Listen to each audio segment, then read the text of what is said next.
Good evening, one and all. It is Sunday. It's the end of the week, and it's time that we jump into some more good old Warframe. Except it's not old, is it?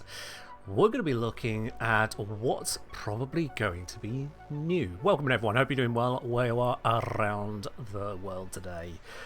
Yeah, the focus, brother, I think, brother only asking, is it general Archwing stuff or Gravimag shenanigans? It is Gravimag shenanigans. It is heavy weapons we're looking at because of that. That is what D have promised we can meddle with. For those of you who didn't catch it on the the dev stream, they're adding in the ability to add your primary and secondary arcanes at the same time to your heavy weapons, which means that a heavy weapon will actually be a little bit heavier, and that, well, that's exactly what we're going to have a look at to see how good that is, how bad it is, how something it is. See how it all comes together. Shaz was saying double acuity with prismatic runes. Double acuity? Oh, double-headed. Right. I was going to say, acuity is not an arcane. No. Also, Zom, I mean, I can time you out. As you're aware, you will lose your mod status. But I could time you out and just demod you in the process. You click the button and the rules are, at this point, if you're clicking it, you know what happens. Is this Zom resigning? This might actually be Zom resigning. Zom, are you resigning? Because you made it very clear you know what happens when you press the button, and then you press the button. You in for the 2035?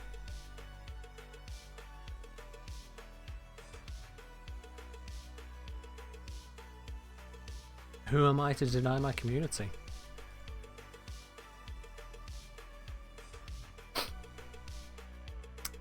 I guess that's what it is then. Zomtronic timed out. Go do your homework. I guess. Well then. Alright. We are 3 minutes in and already a mod down. Doing well. Yeah. Not what I expected to start with today, but there we are. Mel Jade, on the other hand, saying had a productive Warframe day. Grabbed 2 incarnate adapters, they're still missing. Soma and a boar. Nice. And you also did EEA and ETA. Well, that's a lot more than I have done with those Archimedes, because they are mildly mentally exhausting. And I don't come to games to be exhausted. I come to games to recharge. So they kind of take a back seat a lot of the time for me these days. That they do. Anyway, on the plus side of things, so as I say, those of you who missed it, heavy weapons, these big old bad boys, which are supposed to absolutely slap based on the size of them, well, presently they don't. You call in this big old thing with a cooldown on it based on the ammo you have consumed. They had to give us overguard on casting the cooldown of it because it was a massive liability being stuck in such a long animation. And still, to this point at least, some of them get somewhere and the rest of them really don't. But that could change. And it all comes down to the numbers as to what these arcanes are capable of, because we'll be able to put on 1 primary arcane and 1 secondary arcane at the same time. We'll see how that all comes together in just a moment there. Shezbot asking completely separately, do I also find Oberon rework rather lackluster? Assuming that is Shezbot's opinion. Shez say either don't understand it or find the actual full defense stripping the overguard on Smite interesting. Or only find that. Alright, so there are a lot of details in that. Hold on, let me grab my Oberon notes. Where were they?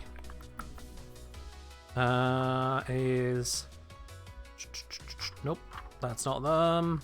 That's not them. That's not them. That's not them. Ah, here we are. Alright then. The removal of fixed costs, of the scaling cost of renewal is a big damn deal for starters, so that's nice. I'm just going through this in the order they covered it. The increase in range on renewal, so you don't need to be a range build to use it, so that is nice, and the range theoretically could just be pretty damn far in itself. Not needing to recast if someone has it taken off of them, if they're outside the aura and get nullified, that kind of thing, so that is nice. The granting of armor with no extra work needed, extra armor to your allies, so it's a massive support one. All of that is coming together quite nicely. Hallowed Ground covering a much larger area and giving a double effect to Renewal. It's a nice little bit of synergy there. The fact that it's handling the terrain better, it's going to be putting out, what was it, something like 12 times as many radiation blocks per second. So that's also pretty good. And it's resistant to nullifiers. The passive is a big damn deal in terms of survivability compared to the current passive for Oberon, if I need to remind anyone. Because let's face it, how many people are playing Oberon enough to remember this passive? It's currently companions receive 25% health link, armor link, and shield link from Oberon. And they get an instant revive once per mission. Yeah. Flo apparently got a gifted sub from Valorant to someone. Huh. Well, fair enough, Flo. I do know that Valorant has been throwing out gifted subs as a marketing strategy recently. Now it's made aware of Kaisanat stream reaching 1 million subscribers, and part of that being Valorant and other companies gifting a shit ton of subscriptions on there.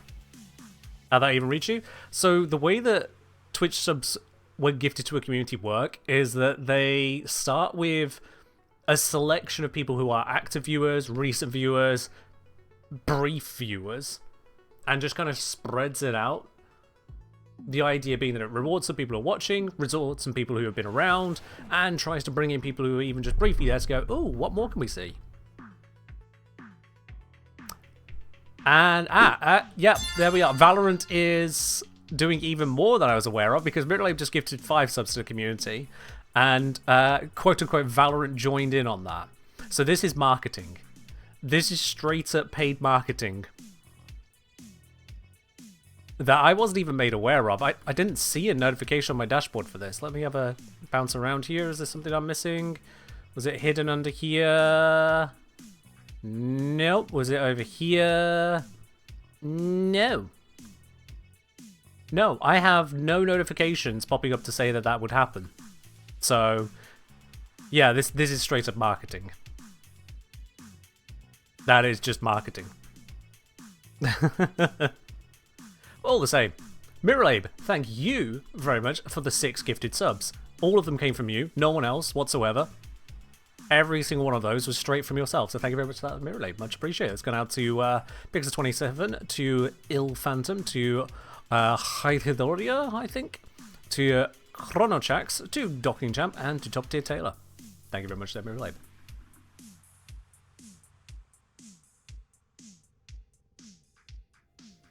Well, that's 2 or 3 days. Fair enough, Mirrorlab. Fair do.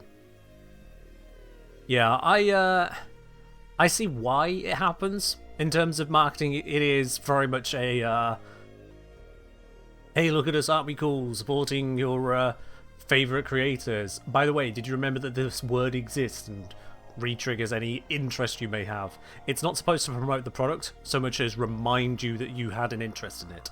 If you never had an interest, the ad isn't aimed at you. That's that kind of marketing.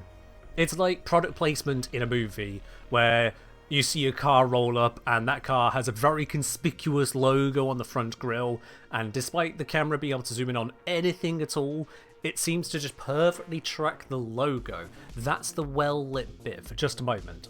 Product placement. It's not about telling you why you should care about the product. It's not telling you anything good about the product. It's just going, look at this. Remember, this is what is driven by that actor. And that's it. That's the entire advert. It's basically product placement in a Twitch chat. So yeah, go figure. Anyway, as for the whole Oberon thing, let's see, we've got the passive there, which is just, I mean, anything was an upgrade over this one, let's be real. Smite is becoming absolutely amazing single target denial, so that is good. And then Reckoning, it's going to a line of sight, but it's gaining the armor strip and orbs on assist rather than just on kill, so that is a buff to it. There's only so much of an improvement that it can be, but at the same time, from what we've got to what it can be, that is a huge overall boost to Oberon, so it's worthwhile. It's not trying to take away from the identity of Oberon's kit as it originally stood, though, so that is also good. Yeah.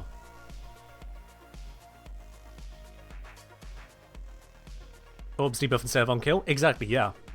Because currently you need to straight up kill with the 4, instead it becomes, okay, did you damage them recently with the 4? Here's your orbs. And considering that those orbs that are dropped are, was it health orbs? Yeah, health orbs. The passive is going to be, oh, did you pick up a health orb? Cool, you now have a stack of Mesmer Shield, basically. Up to 3 stacks, and applies to the entire team. So you generated a shit ton of health orbs, you keep on generating Mesmer skin stacks for everyone on the team. On top of the healing. On top of, if you wish to equip it, Phoenix Renewal as well. So, in terms of survival and support, Oberon is stacking it up, as well as putting out a bajillion more radiation procs than before, which is another defensive support tool, as well as Smite going, hey, you've got Overguard. No, you haven't. That was a terrible click. Oh well.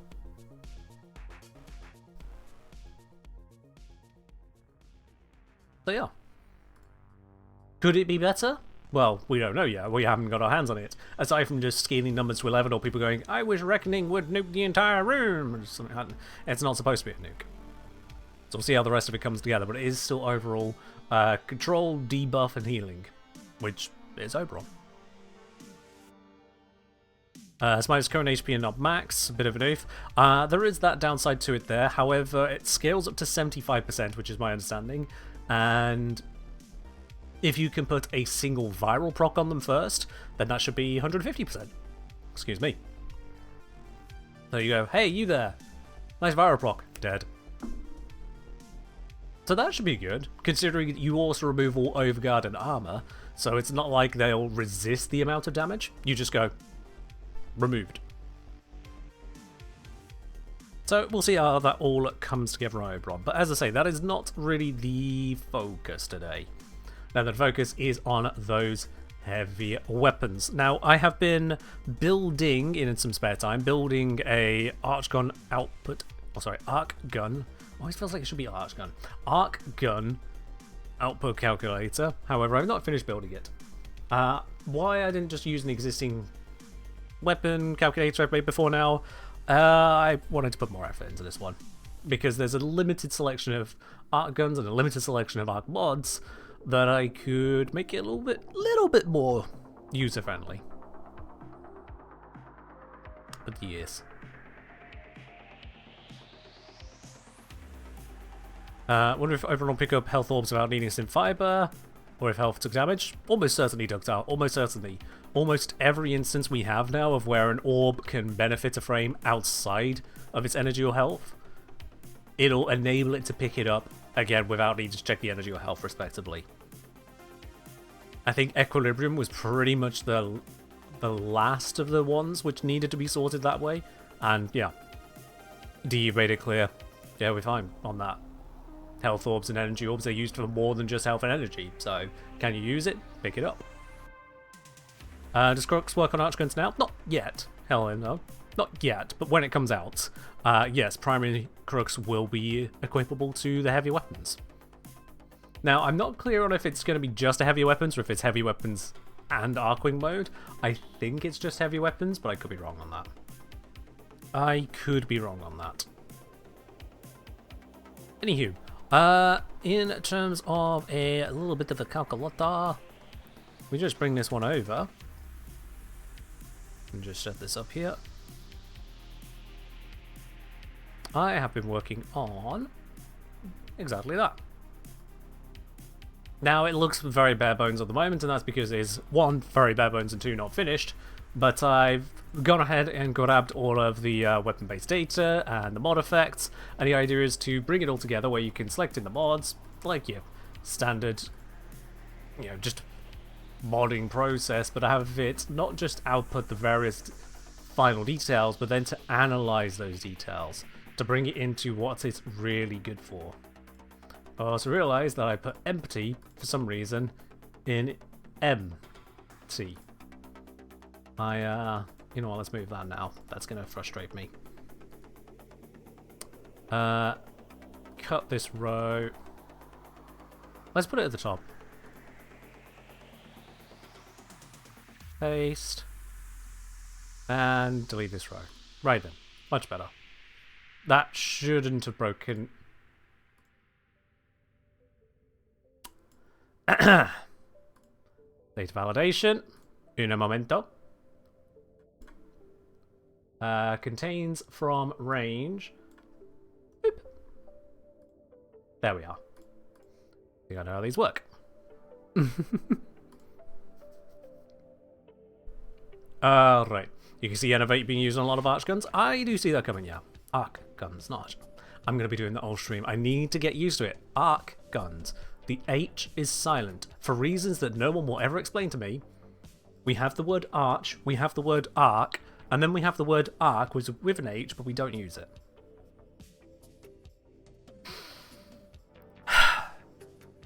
Okay. Arc. Not gonna stick. Anywho, so yeah, you see the idea on this is that you can put in the mod details, use it from there, but now I need to actually run through the numbers for modded stats. That's where it gets a little bit more complicated because we actually have to make some math happen. This is as far as I got earlier. What I want is to bring down all of this to here. And we could take a brief moment to celebrate. Death Sculler has just redeemed VIP. Oh my word, that has been a while coming, hasn't it? My oh bloody my. 150,000 channel points is not cheap. VIP Death Sculler. Boom. There you go. Enjoy that well-earned diamond. You do not get that in a very short amount of time watching the channel here.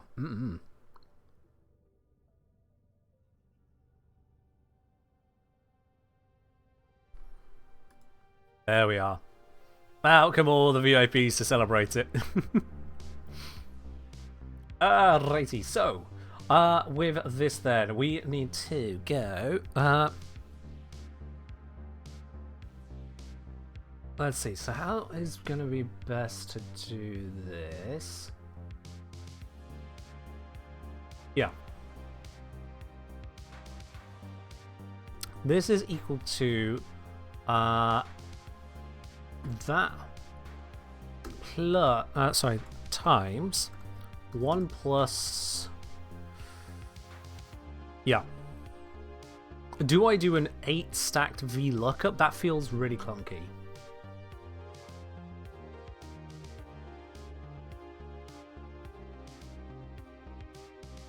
It feels really clunky, but it is also probably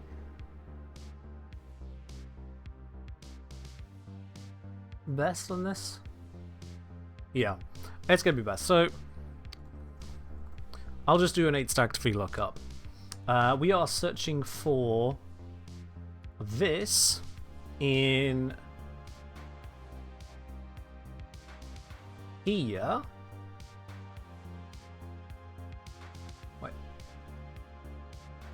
Wait, why is it being weird? There we go. That was weird. Why is it?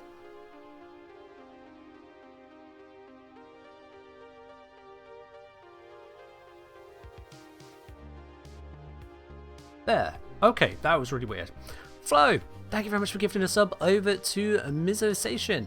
Mizosation. I see you've already said thanks to Flo. Perfect timing. There we go. Thank you very much for that, Flo. Much appreciated. Okay, so look up this thing in there. No, wait. I don't want lookups, do I? Shoot. No, I don't want lookup. Yes, I did want lookup. God damn it. Ah! Equals that multiplied by 1 plus looking up this particular one in this particular range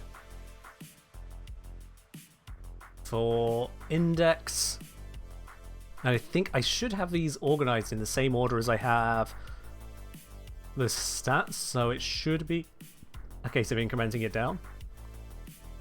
So it should be index 1, 2, 3, 4. And one it is sorted. Plus, and then we need to repeat this for all of the others.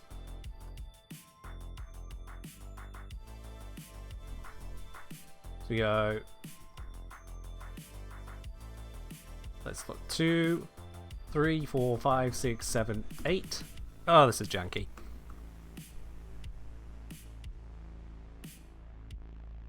There's a big old red line on that. I don't know why there's a big old red line on it at the moment. Did not find value empty in the VLOOKUP evaluation. What do you mean you did not find the value? You did not find the value empty because I was dumb and did it wrong. That's why you didn't find the value empty. Empty is a valid thing and should be recorded as such. 3, 4, 5, 6, 7, 8. There we go. There we go. Yeah, so there should be a mod called empty because empty is an empty mod slot. Okay, right then. So if we go with that, and then this is I4, I5, I6, I7, I8, I9, I10, and I11. Bam! Right then. And then to bring this all down, what I want to do is lock in all of these values.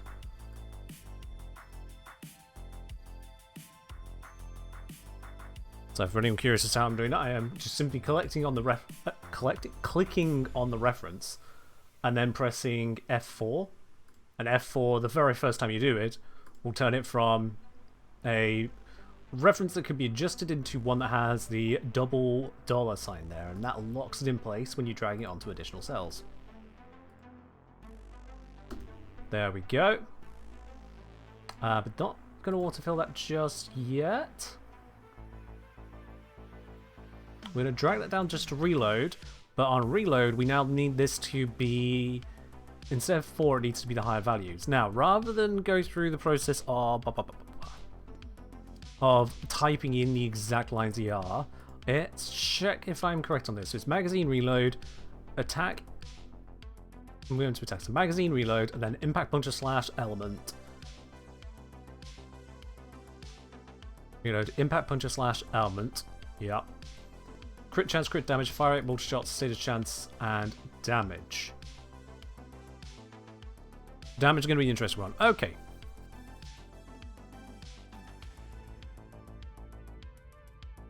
Damage will be the interesting one, sure.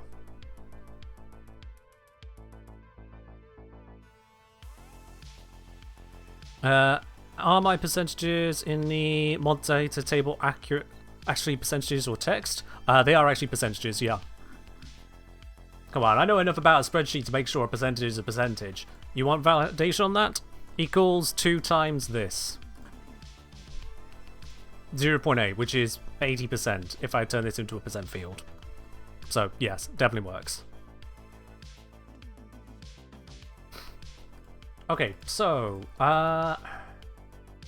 thinking about the best way to handle this is I'm going to do what I've done over here, and that is to have an index column. So, index for magazine is 4, and then we just count down from there.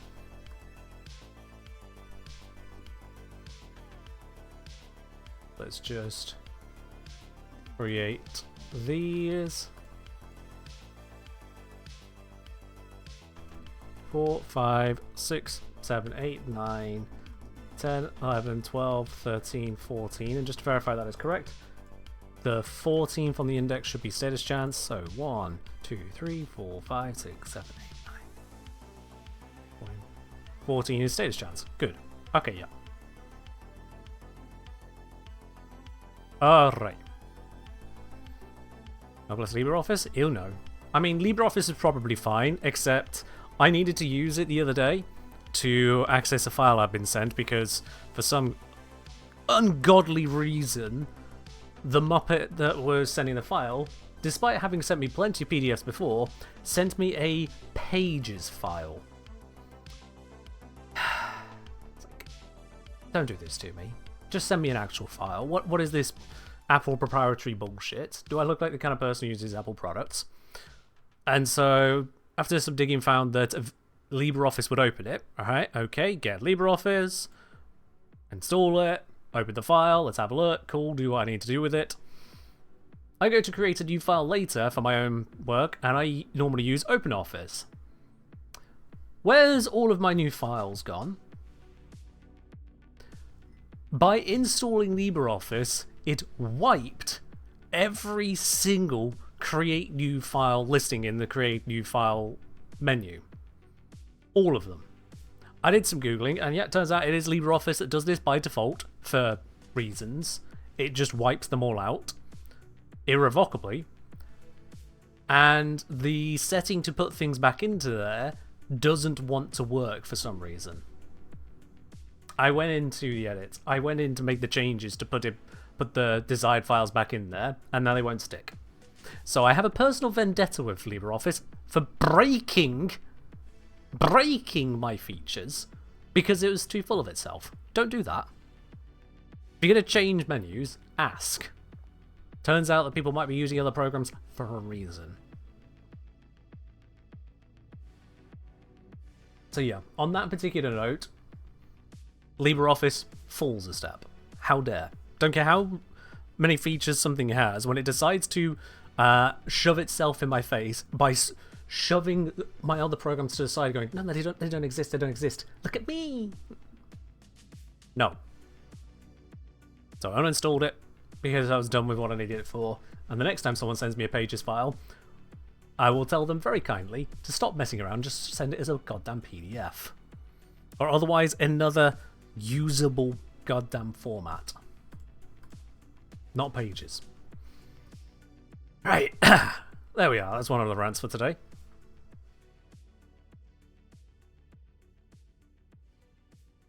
What difference story on the Penguin side? Yeah, well, Penguin side is Penguin side, isn't it? I have what I have because of what it works with, and that's that, unfortunately. So, next on to this, yes, the impact puncture / elemental. This is where they get a little bit weird.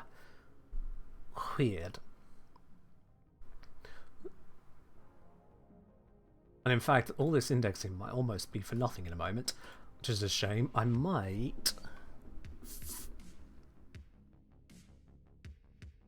No, there's a better way of doing this. There is a better way of doing this. So, seeing as those are the relevant stats, let's instead have mod effects here, and I'm going to give some room for the arcanes. Arcane 1, 2, space, mod effects. Ew.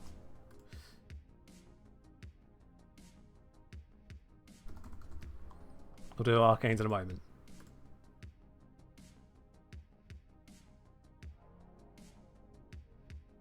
So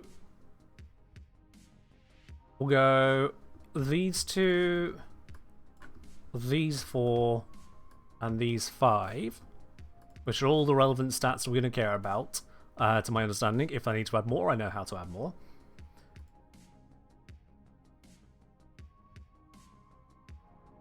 For each of these, then, what we could do is have yeah.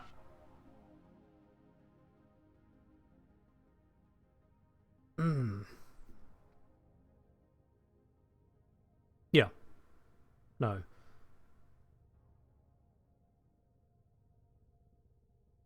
So what would happen here is if I put, for example, in this one, critical focus, it affects crit chance and crit damage.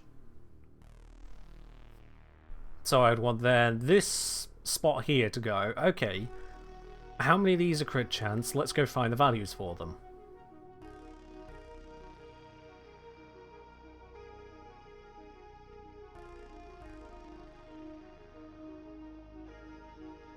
Yeah, so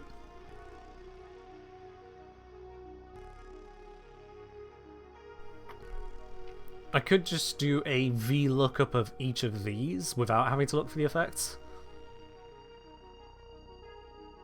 Because if I say, for example, at ammo chain, and we look up, oh, well, what's the crit chance bonus of ammo chain? Well, the crit chance bonus of ammo chain is nothing. So I could just do it that way.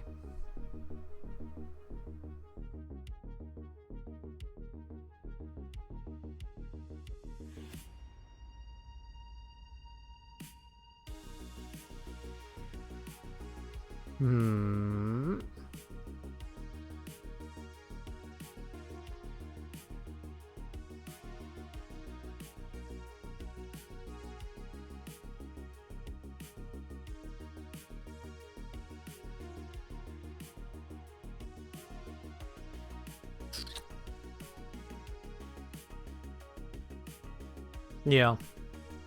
Yeah, I think VLOOKing up on each of those is just going to be the way to do it. It's messy, but it works. So, I'm going to want to have these indices from here after all, but over here.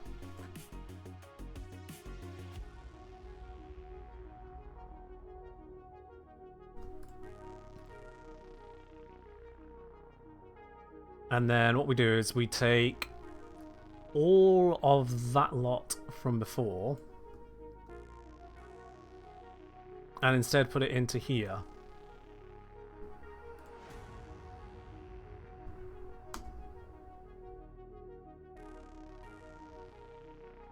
Turn that into a % with no decimal places because we don't need decimals. And replace all of these 4s with this reference here. That should do the trick.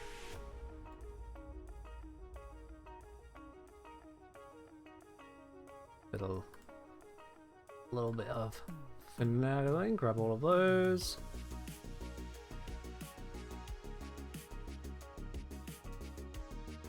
So what this is going to be doing is very simply reading off the total additive bonuses of our selected mods. Shouldn't there be a closing bracket at the end? At the end of this whole thing? That closing bracket is to close the VLOOKUP. All of these are just additive to each other. There's no other operation going on, so it doesn't have an opening parenthesis in the first place. So it already works. And to verify that works, let's slap a build onto it. So, whatever we're using, I've currently got it set for the Morgar, but it's not even built, so it doesn't matter. So we're using Critical Focus, with Archgun Ace, we'll keep on Ammo Chain, no DPS event, but it could stay there. With Dual Rounds, with Prime Rubedo Line Barrel, with Electrified Barrel, Comet Blast of all things, and Venomous Clip. There we are. And yeah, we see all the values coming in. So the crit chance and crit damage is affected. It's crit chance and crit multiplier. We've got our reload speed and fire rate being affected. Yep and yep. This has no effect, that's fine. On this out so we can see the names of the mods better. There we go. Multi-shot. Working out fine. Damage is working out fine. Except for the fact it's not, because damage is not yet currently listed. So, that's the last bit that needs to be added on here, which is 15 damage.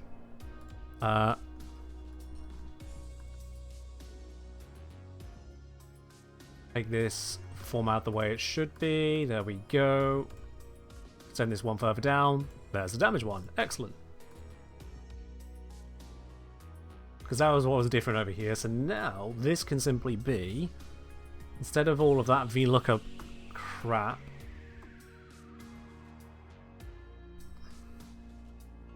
it is just that multiplied by 1 plus this.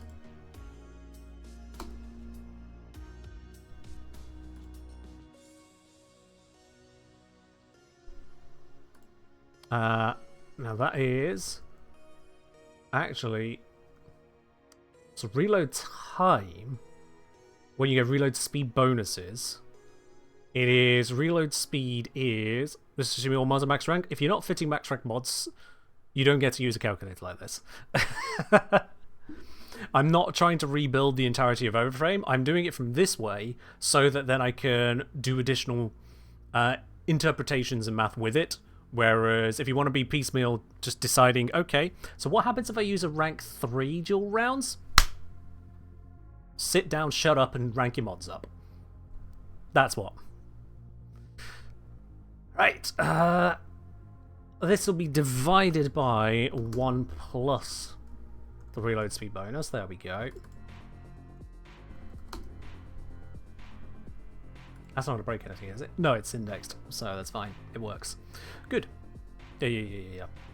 Alright then, impact. So that is going to equal, this is where things get a little bit more interesting, is equal to the impact base value multiplied by your impact bonuses, but then also multiplied by your damage bonuses. And that's a horrible looking number. Wonderful. Let's bring this down to 1 decimal place on everything, shall we? Thank you. Actually, cool. And then the same for puncture. I should actually be able to, if I lock in the damage stat, I can then just bring this down for all of those. So verify that's picking up the element. Yep. However, the element is not done. So the element isn't just the elemental stat multiplied by the elemental bonus and damage bonus. It is also all of the puncture slash, impact puncture slash multiplied by just the element value and multiplied by, was it just, yeah, and then multiplied by 1 plus the damage value. There we go. Because element scales from innate IPs, whilst IPs themselves only scale from their own modding. They don't scale from innate other stuff, including elements.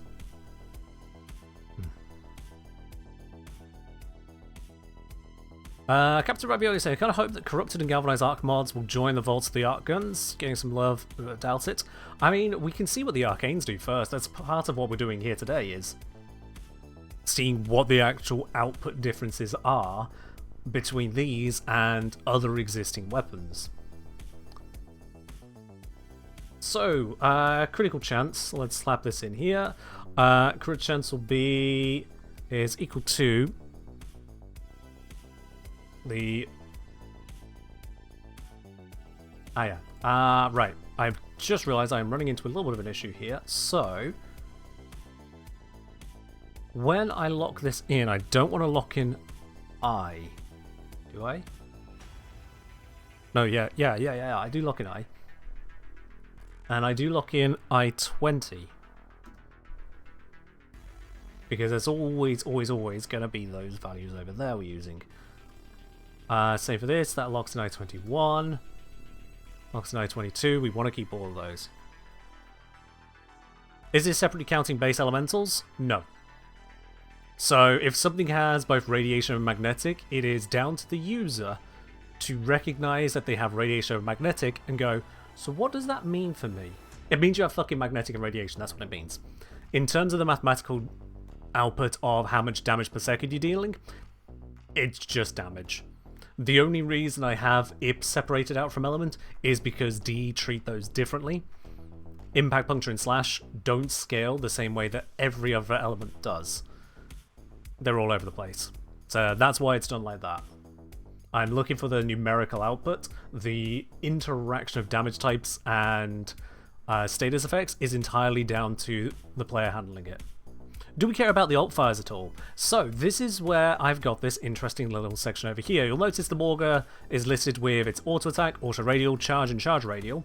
If I switch this over to something a little bit simpler like the Fluctus, boop, it all vanishes away. It's just got the Fluctus semi-auto there. If I head on over to the Mausolon, and we see all the numbers coming back again. So yes, This has got the alt fires. It's also taking into account the different natures of those fires, what damages they're working with. So we've got it separated out, but they're all working off the same mods. So yes. Let's see then. So with those, that's got and then some of all of that lot needs to come across, but this needs to be fixed and fixed and fixed and sit. Good. All right then.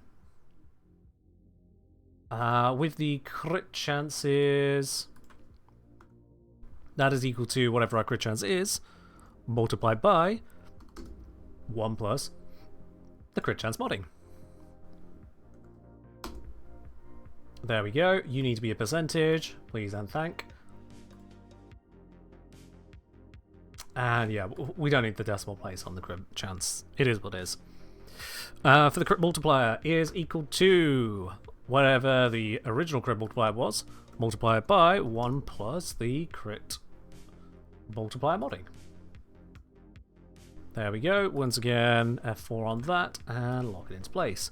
For the fire rate, it is equal to absolutely no one's surprise, 1 plus the fire rate modding. The multi-shot is equal to 1. Oops, so is equal to whatever you start with, multiplied by 1 plus the multi-shot modding. A lot of this is repeating the same thing, but I'm making sure it's all in there properly rather than dragging things down and everything breaking. I am a little superstitious on that side, I will be honest. If I don't know exactly how simple it's going to be, I just trust it to break. And lastly, the headshot multiplier is actually just always going to be whatever it is on that. Same with the ammo cost is always going to be whatever it is on that. And we are good there. And the attack should actually list which of the attacks we're looking at here, which is the auto. And to make this all look nice and pretty, with you, and you, let's format alignment, centralize it. Makes it look better. Right, if I've done this correctly, I should be able to drag this across and have it bring up all the other bits and pieces for the rest of the weapon. I forgot this row over here.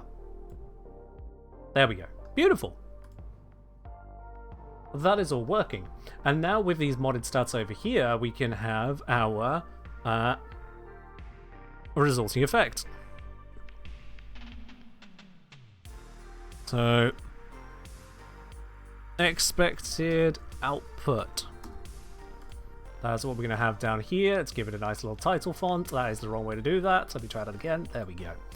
Beautiful. Alright then, so what are the stats that we are going to want to think about when it comes to our expected output? We want to have damage per hit, damage per shot, damage per hit being individual hit, damage per shot includes multi-shot. We then have damage per second, which everyone knows what DPS is, so damage per second. Looks wrong, I'm going to do it correctly. Damage per second. There we go. We're going to want to have status per second. And then DOT. So this isn't capable of calculating the DOTs outright, no. Simple reason being is that there are different DOTs all the way through, and we're not sure which one will be which. So because this isn't identifying the damage breakdown of what you're looking at, the DOTs cannot be so simply targeted, unfortunately. And I'm not going to account for slash because we're not relying on slash from our Archguns. It's not how I work. Archguns. Oh, gods. I'd start a counter, but I'd be embarrassed by how high that counter would get. Alright, no, so we've got the status per second. Also going to need to have is... this is actually burst per second. It's a burst DPS. Let's move you down. Can it fuck off with recommending everything be a table just because it's table shaped? This is sustained DPS we can have on this one. That'll be good. Shezwa, I've seen your curse suggestion twice now. It is still cursed. Fuck the English language.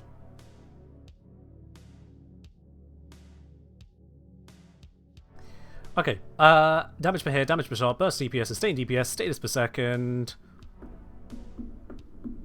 I think right now that is our priority. Burst headshot. And sustain headshot. Assuming you were capable of fully headshotting with a weapon, because headshotting does do some crazy stuff to damage numbers. So that is important to include. Yeah, I'm sure there's some settings somewhere, Captain Ravioli. It requires me digging for it, and I usually just close the little pop-up and move on with my life. Too much to go digging for the setting. So I'll just be mildly annoyed by it frequently instead. Okay, so damage per hit. This is equal to, we've got all of our values here. It's equal to the sum of the impact, puncture, slash, and element multiplied by 1 plus the critical chance multiplied by the let's see, yeah, the critical multiplier minus 1. That gives us our average damage per hit. I should note that. Orange in the background? You can indeed have some orange. There you are. Alright then, damage per shot is just going to be this value here, multiplied by the multi-shot. Very, very good. I realise that a bunch of these numbers aren't showing as percentages. It should be. Actually, it's just these ones. There we are. Looks better. Right then, burst DPS is going to equal this value here, just raised to the fire rate. Or multiplied by the fire rate. We're not raising anything to the power of anything. Orange looks like it's white. That's white. Yeah. And the white, you're going to tell me, oh, it looks kind of blue. That's blue. And that's the orange. Alright then, for the sustained DPS. Okay, so sustained DPS is simply equal to our burst DPS, but then we multiply it by... yeah, so we multiply it by our... yeah. Magazine divided by our fire rate. So that gives us our firing time. And then divided by our magazine divided by our fire rate again. Plus our reload time. So what that does there is it takes the amount of time you'll be firing, and that is how much you're applying your burst DPS, or how long you're applying it. We then divide it by the time of not only when you're firing, but when you're not firing and you're reloading. This assumes you're reloading only when you get to the end of the magazine. It assumes you are firing the entire time you can be firing. So sustained DPS is a ceiling of how much DPS you can sustain, and burst DPS is a ceiling of how much you can apply in any given moment. Say if you had just unlimited ammo. No Archgun consumes more than 1 ammo per shot. There are some modes which I think consume additional ammo, yeah. And there are also some that consume less than 1 ammo per shot. But that is significant to the ammo consumption, and I didn't put it into the equation here. So let's fix that. It is... so yeah, burst DPS is indeed that, but this one, it's magazine over the time and divided by the ammo cost. And likewise here, this is divided by the ammo cost. There we go. Thank you for pointing that one out. Roundabout, but yeah. Okie dokie. Right then, status per second. Status per second is a burst status per second. We don't need to sustain on it, because if something is surviving the reload with the status count you're worried about, yeah, you're probably doing it wrong. You are probably doing it wrong there. So, status per second is just going to be equal to the status chance multiplied by the multi-shot multiplied by the fire rate. Yes. That gives us 5.2 saves per second on whatever this is. Now, burst on headshot is where this gets a little bit more complicated, because I've already included details here, so I'm going to just completely rebuild it. So, our damage, first of all, is the sum of these damage values here, multiplied by 1 plus our... Yep. 1 plus our crit chance multiplied by, and this is assuming it's not one of those weird enemies that give you extra crit on headshot, which is not even thinking about those. Multiplied by this times 2 minus 1, multiplied by our fire rate, multiplied by our multi-shot. Yeah, which is basically every stat there, and then multiplied by the headshot multiplier. Bam. And then the sustain is similar to this.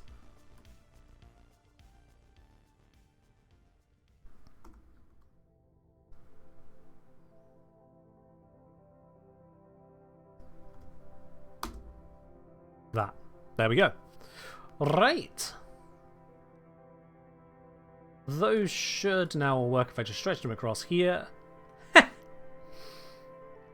What broke? What broke? Ah, I see. I see. Okay, so any of these that refer to the magazine and reload time need to lock in where they go. There we are.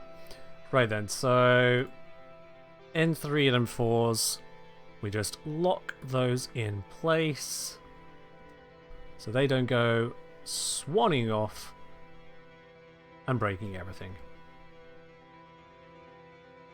And 3 and 4. There is also the detail of ammo cost potentially being an issue here, because we have a divide by 0 issue. So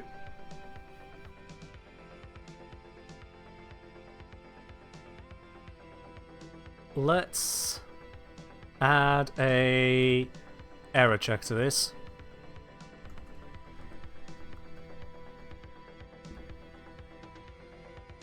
Is it if error or if error? I think it's if error actually. It's if error. Okay, if there's an error, simply zero it out.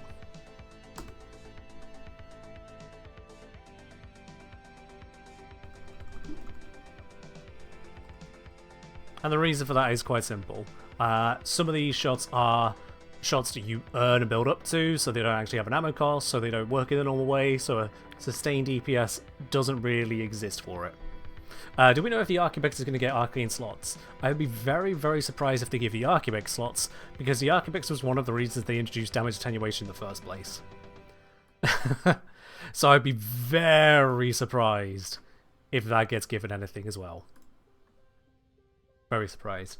With all these numbers are looking a little bit ugly at the moment, so let's format these to a number with separators and take out that extra decimal that creates. And there we go. Okay. And with that, we now have the basic functionality all the way across. So the only thing that needs to be added now is the arcanes. Now my question is, do any arcanes have more than 2 effects? If so, that makes my life slightly more complicated than I would like. So let's have a quick look, shall we?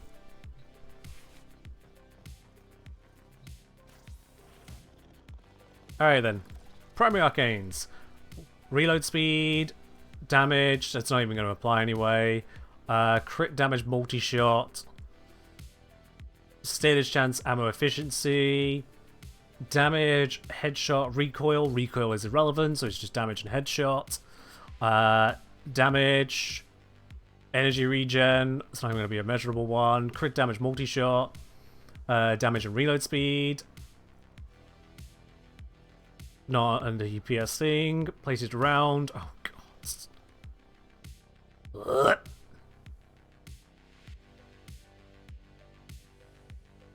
Alright. That's going to be fun to deal with. That's going to be a individual case, I guess. Shock of Vendetta shouldn't be accessible if they're giving us rifle arcanes. One would presume. But anyway, it's 2 stats. No bottom plated rounds? I mean, I would imagine it wouldn't be useful.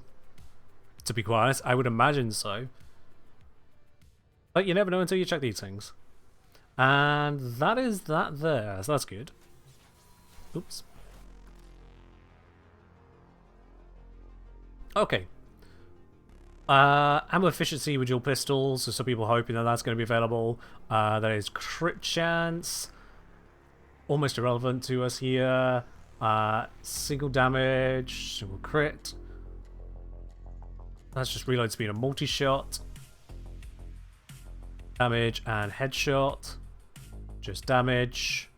Combo as well, but we don't care about that. Just don't. Don't ask me to try and include that into it, I'm just not.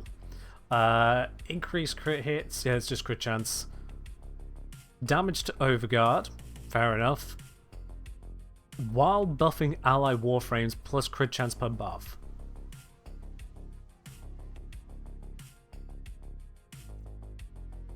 Damage and reload speed. Would this even apply? Would this even apply? Okay, is a formula placed rounds? I know it does, yeah. Enemies take damage per call, so that's just damage. Next shot gains damage multiplier for every amount of current energy up to 8 times, so again, just damage, and that is the Chonkalum. So yeah, no. Some of y'all saying yes on the more than 2 stats. Aside from a recoil stat, which is irrelevant to simple DPS calculations, no. No, there is nothing. That is good. That should make my life relatively simple on this. So, let's start shoving these bits and pieces over. Now, yeah, Archgun. Just by having a moment. So, with that in mind, we pop in the arcanes. So we have slot 1, slot 2. How do I want to handle the bonuses? I think I handle the bonuses just like the rest of the mods, and I just extend the table. That should work.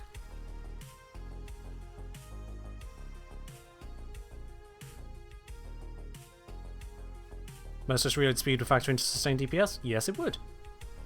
It's still just a second stat. So yeah, reload speed is taken into account. Yeah, kick gun arcanes are separate from primary and secondary. They go in the kick gun slot, not the primary and secondary slot. So, again, I think Shezbot is just kind of dreaming of something that couldn't exist.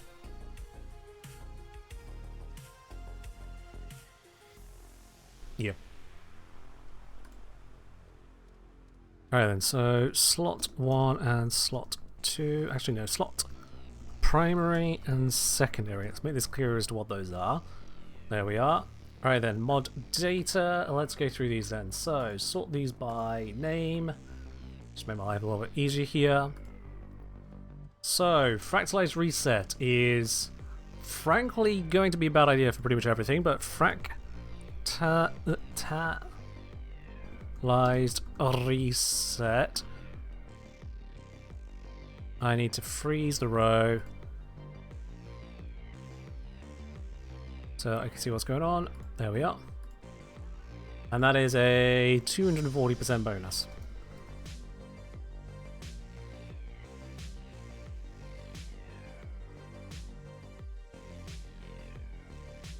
Dreaming of what we want to get? Sure. Best way to be disappointed. As I said on the previous stream, the best way to be disappointed. Was it previous or previous before? I think it was previous before. Anyway, best way to be disappointed is to keep on dreaming about what you can't have. Longbow sharp shot, I'm fairly certain won't be applicable. So I'll move straight on to Primary Blight, which is a nightmare of an arcane, but it exists. So Primary Blight has bonuses to the crit damage and the multi-shot. Crit damage bonus goes up to a max of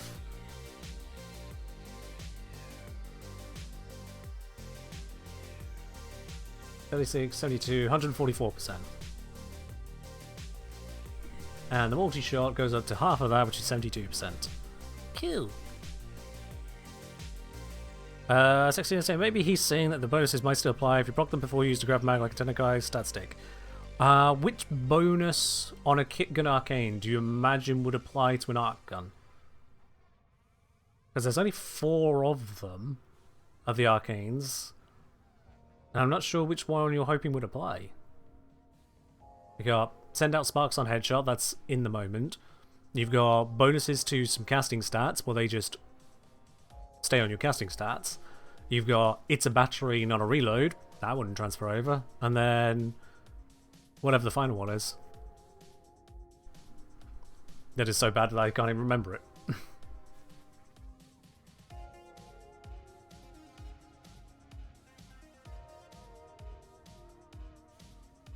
Yeah, no idea on that.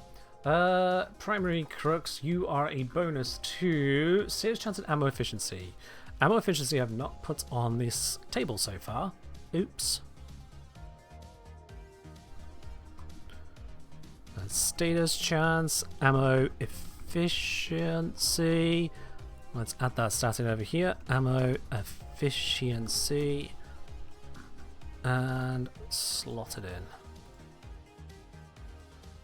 So ammo efficiency hits a max of 60%. We'll just mark it down at 60%. For the arcanes, I'm just going to have to assume you have them stacked up at all times, unless the arcane itself can't be permanently stacked, like in the case of Innovate. I just have to presume.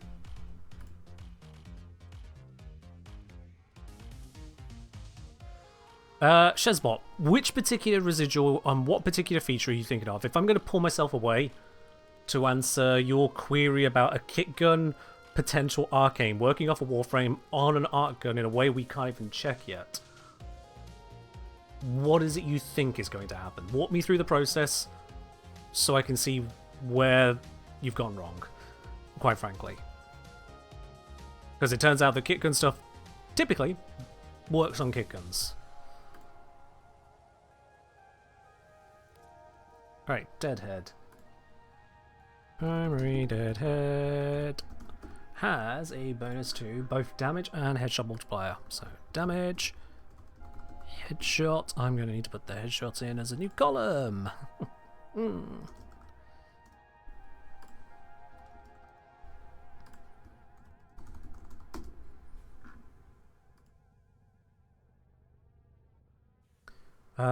Primary dexterity is only going to matter to us for damage purposes. We have primary accelerate, which is an energy gain, so no DPS effect.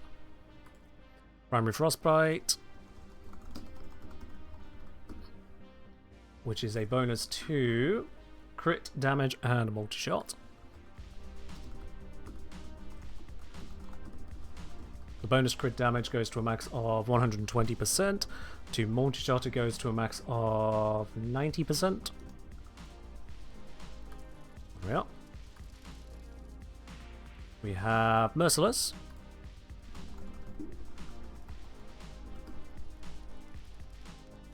which is just a damage bonus. No, it's not just a damage bonus. It's a damage bonus and a reload speed bonus. Again, presuming someone has these maxed. If you don't have a max Merciless, it's not exactly expensive. Primary Obstruct. No DPS effect because it is a jamming thing. Primary Plated Round.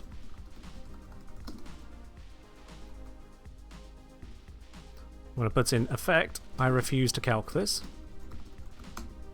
Gonna be honest. And Shotgun Vendetta shouldn't apply. They are.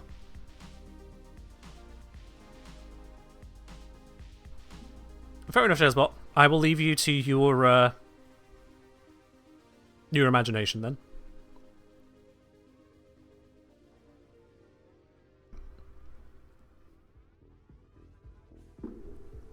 To put it very simply, the residual and Theorem Arcanes suck. They really do. Every time I have tried to make good on them, I could have done so much more, pretty much just by bullet jumping next to an enemy. That's how much they suck. The number of hoops you have to jump through to try and get any value out of them. So if some way, somehow, some marginally useful tech comes out of them for the Archguns, I will be surprised already. If it becomes even remotely close to the B tier of meta, I will be flabbergasted. They are bad, and it's impressive just how long they have languished as just bad.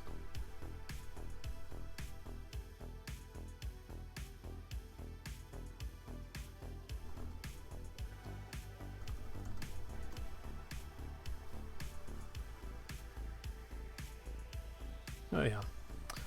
Starts to say they kind of work on Necros till people realize you could just use Nourish for the same thing but for better, less effort. Yeah, it was the same thing with Caliban and the summons. It's like, oh look, we can use these zones, they can do some stuff. It's really achieving nothing. There's just better stuff to do. I tried it on stream extensively to get the value out of Caliban summons using the Theorem Arcane and what's it? God, I even lose the words in that shit. Residual Arcanes, that's it. Theorem and Residuals, and they just don't work. Are we finally getting Arcane's Archguns? Archguns? Damn it. And if anyone's keeping count of this, please do not let me know. On Archguns, Kurtas, kind of. We're getting the existing primary and secondary Arcanes at the same time on Archguns.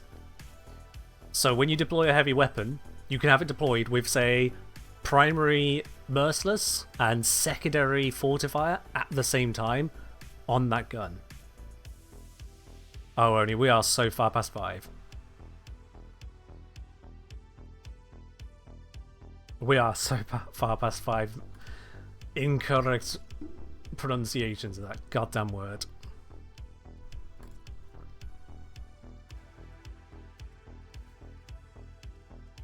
Alright, on to the secondary one. So Akimbo Slipshot. I don't know that this is going to work because Archguns are not dual pistols. But I'm going to note it down on the off chance it does work. Say on the dual Decurions. Maybe. But I don't believe it will. If they do work though, just putting it out there, Akimbo Slipshot plus primary Crux. Now, you're missing out on all of the damage bonuses, but you would then have an infinite ammo Archgun.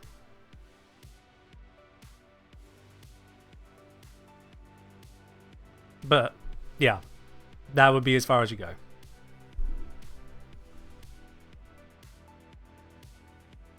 Problem is aim glide duration? Yeah, that's why you slide instead. You just pick up all of the slide mods and just scoot around.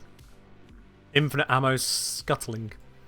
It's It's not a meta I foresee evolving, but it is indeed a potential interaction if DE so deems it. Just like on roll, crit chance of weak point hits for 4 seconds. I beg of ye, who is going to find the value in this? But, gonna note it down, it is a crit chance bonus of 300%. Theoretically could have effect. Cascadia empowered.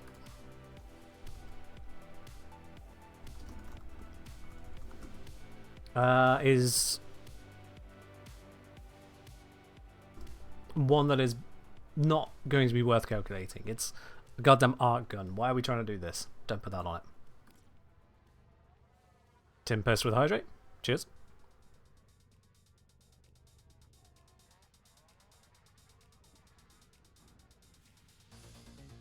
Elevate with Blight.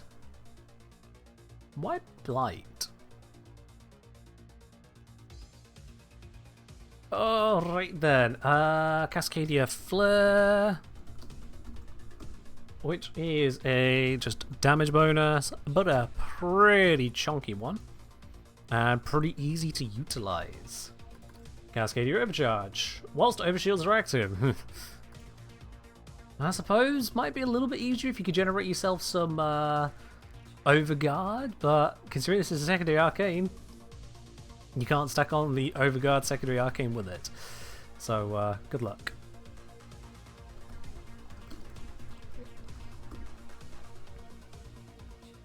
Critical chance. Oop. Is a max of 300% crit chance. There we are. Did Twitch die for you as well? Nope. Twitch is looking good to me. Someone else tell Shazbot they're screwed.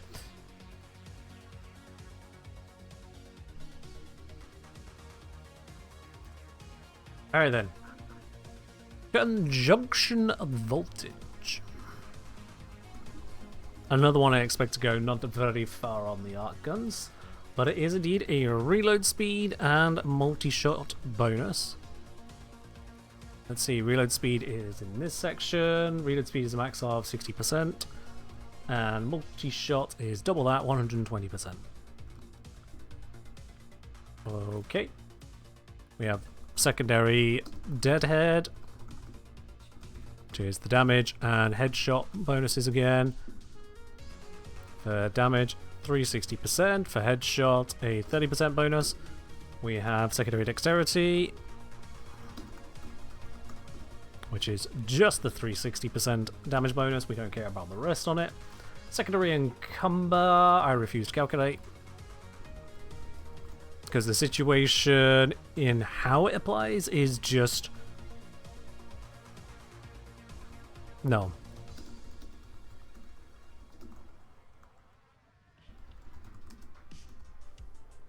Secondary Innovate. Now this is going to need its own custom calculation.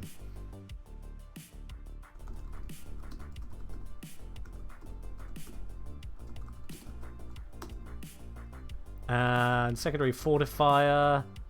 Extra damage to Overguard. I'm not going to need to strictly list that. You can just kind of be aware of it.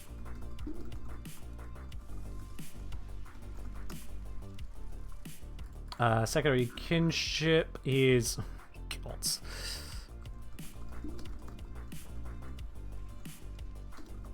I'm gonna mark that down as not calculated. Secondary Merciless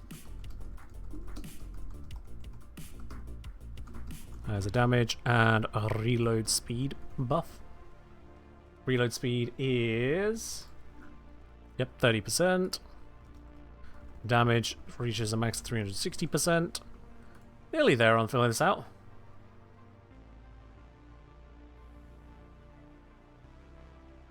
Hello, Cosmo. Welcome on in. Is conjunction voltage described wrong when stacking?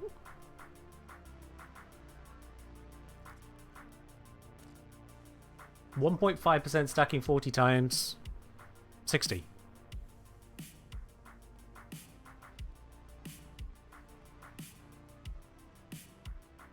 Shares was just misreading. That's fine. Okay.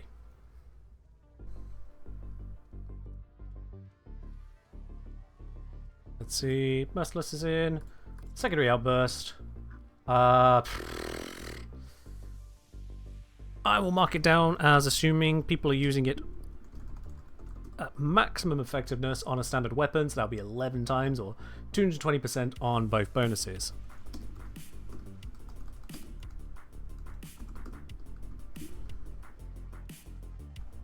Oops. There we go. Secondary Shiver. Do I mark it down as a 4 proc against Xmas or a 10 proc against normal enemies? Assuming maxes. Let's give it the max assumption, which is 450%. And it is up to the individual to remember the effect therein. And secondary Surge. Just no. No way to directly prepare for that. There we go. Okay.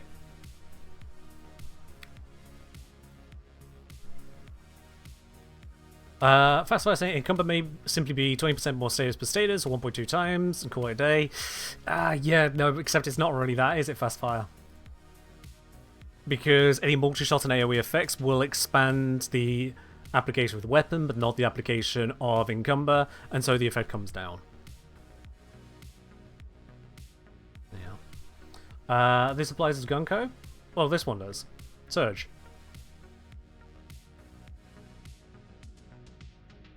Well, that could be valuable on something that fires once per millennium. Oh, is it Shiver? Okay. Shiver's the one.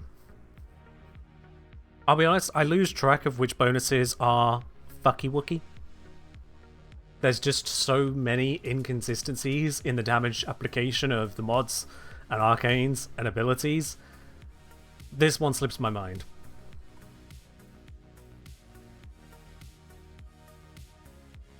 It's like what multiplies with Thrown Glaives sometimes just throws me off. Also called Boost Crit. That it does. Not going to calculate that. Because otherwise I then need to add in bits and pieces for every single status effect, and effective armor, and effective everything else that could possibly be relevant, and that's not what we're looking at. We're looking at paper DPS calculations. Though Zombie don't. Zombie, happy I remembered to remod you before you asked.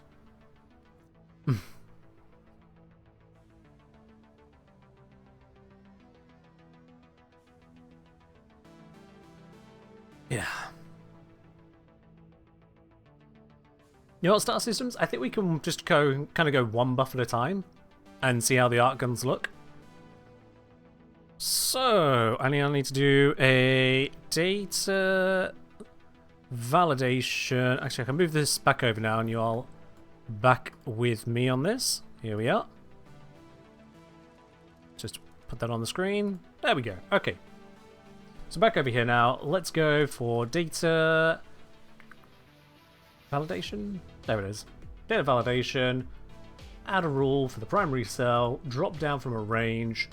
That range in the mod data is indeed going to be everything there.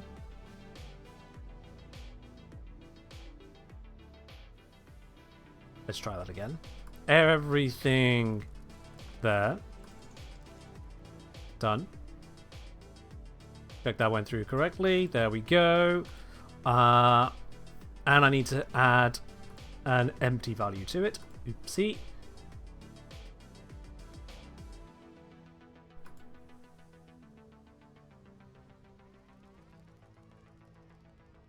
Can I...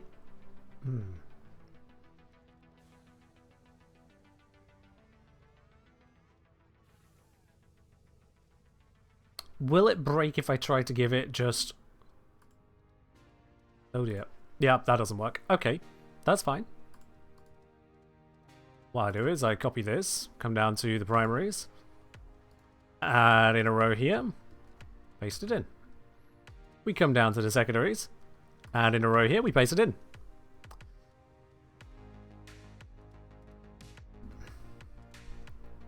If at first you don't succeed, cheat.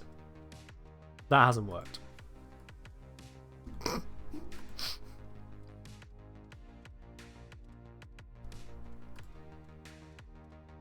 There we are. And these are going to need to have their text set there. So now I can select empty on that. That works. There we are. Is it one primary, one secondary? Yeah, one primary, one secondary. That's why I've gone to this amount of effort to distinguish them. Yup. Add rule into here, drop down from range. We are working with this range here, please. Very good, and done, and done. Right then. And then we can just copy over these into here. And so if you use Fractalize, Reset, and Cascadia Flare, you see it pops in the readable effects just like that. Beautiful. Whew. Okay. Now I just need these bits to actually come into here. So I think that is just going to be another case of a Vieth looking uppeth. All the goddamn way through.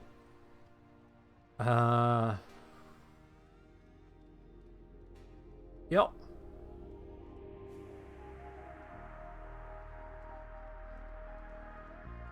Plus, I14 somewhere within the mod data, all the way down to somewhere in there. Plus all that again.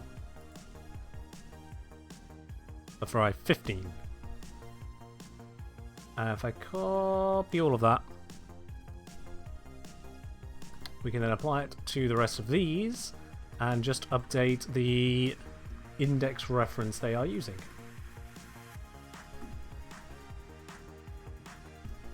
Like so. There we are. Archangel popping in saying, first time in stream, voice threw me for a loop. It sounds so oddly perfect in videos. I thought it was an AI voice.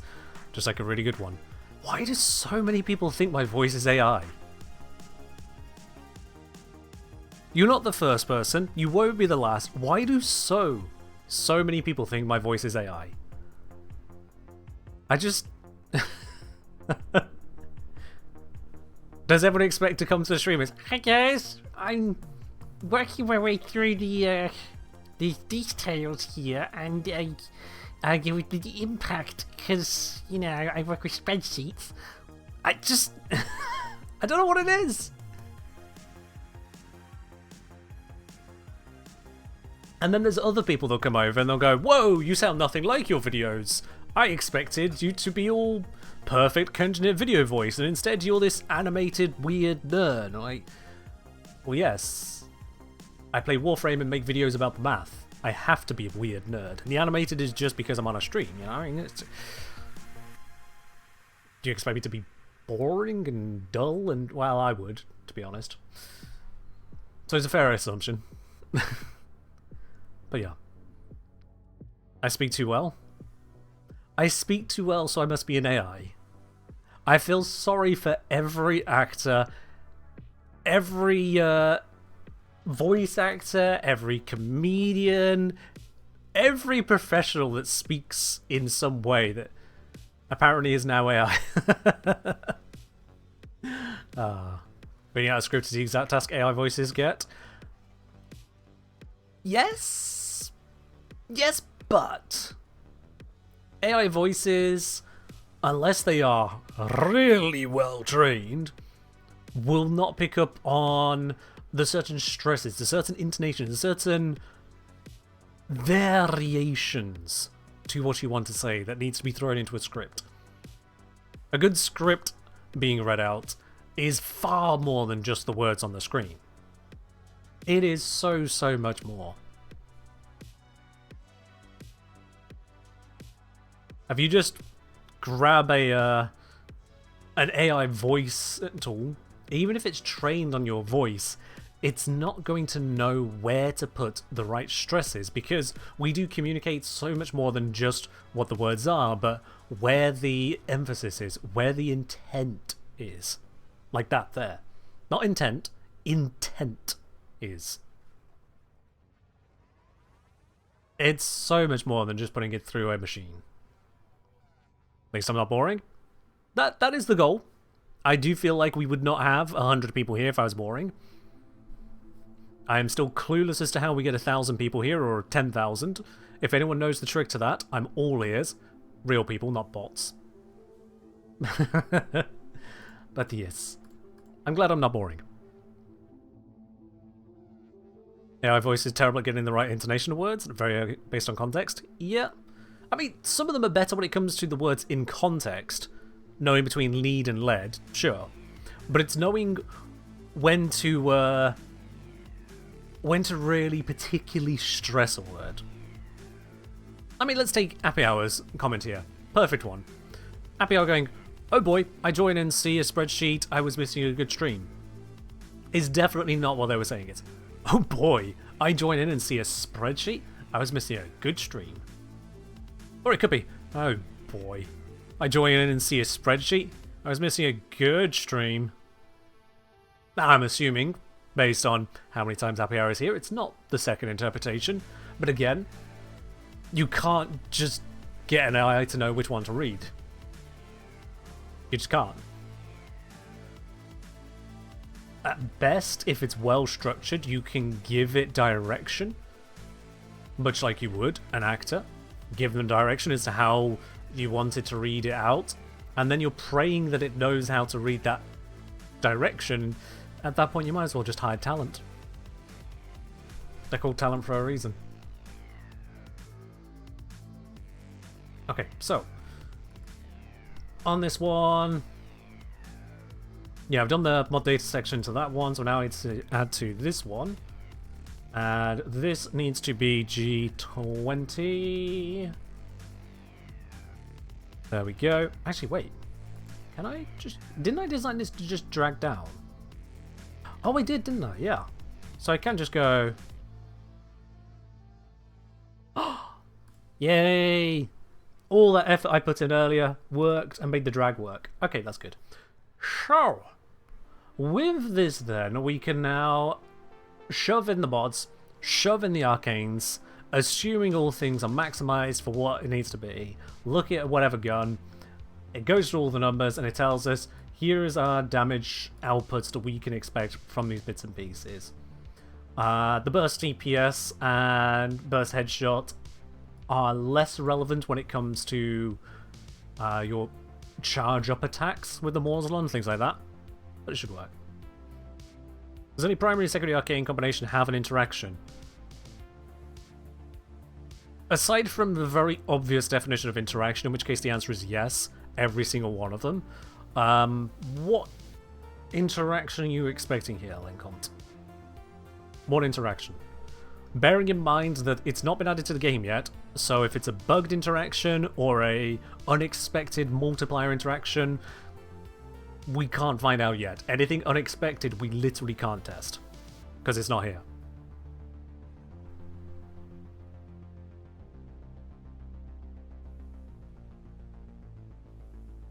Well, let's see.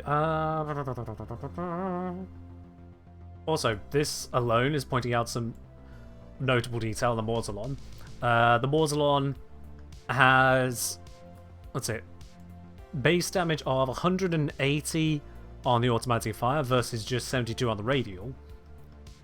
When you account for all of the effects, and then headshot, radial attacks cannot get the headshot damage multiplier, and so the sheer difference in burst and sustained DPS is wild.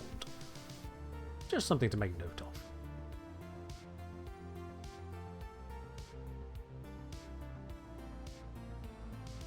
Whereas for the charge one has so much damage that it's actually it still falls behind on this particular setup, but it's almost relevant. You're not expecting anything, you just wondered. Alright, in terms of what interactions are there, the interactions that one would expect with when a number adds to another number. Beyond that, there is nothing conclusive I can give you right this second.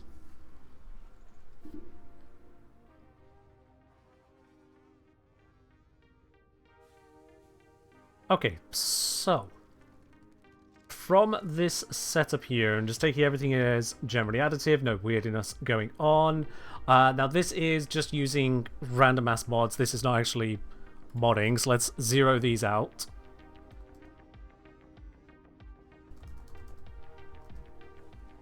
Oh, it's beautiful, isn't it? It's beautiful.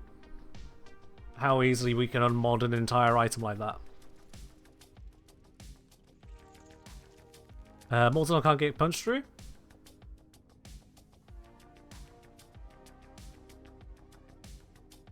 The riser is locked. Fair enough. There are some ones which are just locked, I suppose, yeah. Alright, so the main question I then have is, if we go over to my own modding, let's just give us the pure Warframe feed, so it'll be a little bit cleaner. Let's grab the Morsey, because the Morzelon is a lovely, lovely starting point. It is a very nice to use gun. Yes, Cyro, that is exactly what they're saying. Yeah. So this is the modding I have settled on for the Morsey here, so let's add those mods in.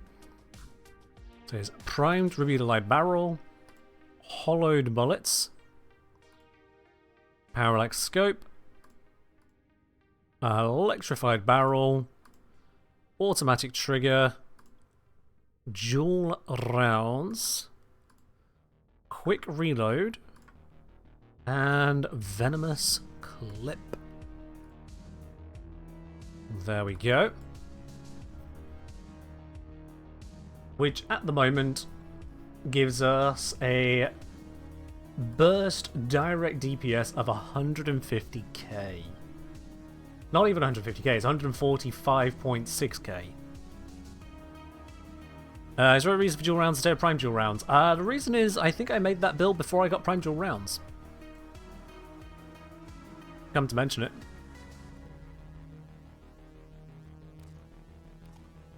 Also, mod capacity, let's fix that. Let's slap an Omniformer in, why not? It's the Morzelon, it deserves it. There we go. That's fixed.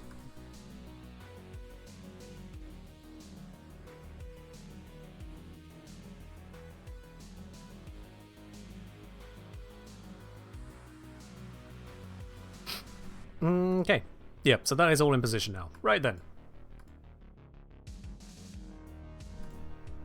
So, with that slight upgrade, that has now taken the burst DPS to 191,000.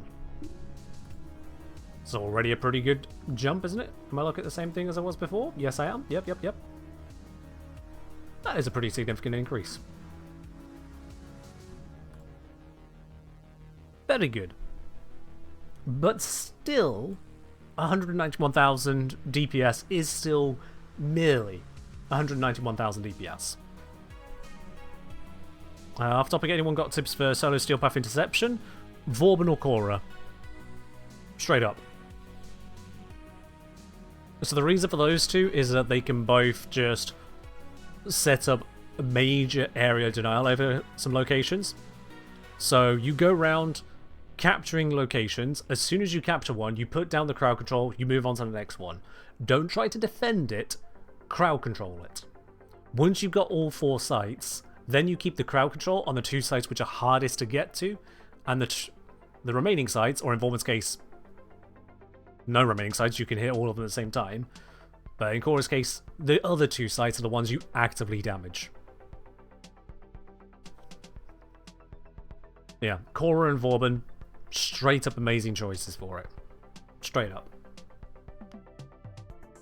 Alright, so 191,000 is what this Morzelon does at the moment. If I were to just slap on good old primary and secondary deadheads,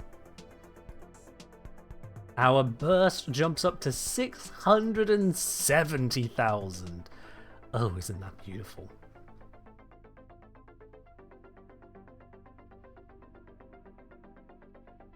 But is that enough? Is that enough? let's have a look at the stats available on my normal weapons, shall we? And let's go with... You know what? Let's go with the Fulmin Prime, actually. Let's have a look at this particular setup here.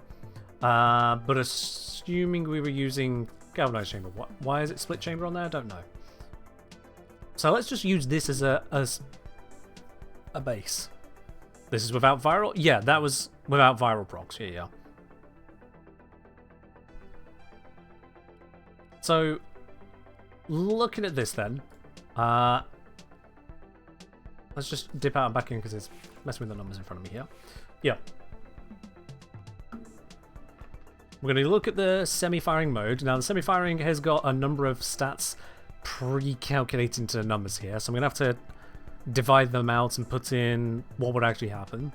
So the 6313.8, we divide that by the base multi-shot, multiply it by the max multi-shot we're expecting, which will be 3.3, divide it by the current pure damage bonus, and then multiply it by the expected damage bonus, ignoring this for the moment. Let's see, bladed rounds crit would be coming in as well. The crits are... Forgot I had those ribbons still to do. Oopsie. So crit starts at 2.2. Whatever these get us up to. Let's multiply in the fire rate first. 1.73. Multiply in then the crits. It'll be 1 plus 0.9 multiplied by 2.2 times 3.4 minus 1.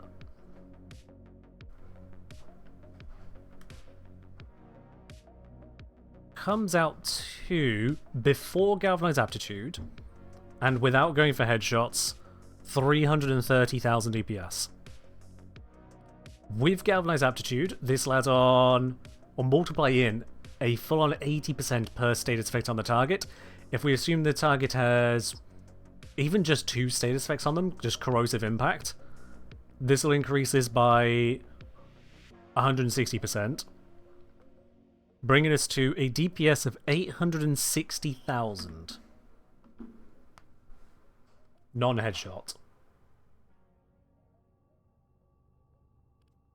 860,000 versus what I was saying here for the Morzelon, using my existing Morzelon build with primary and secondary deadhead added in there.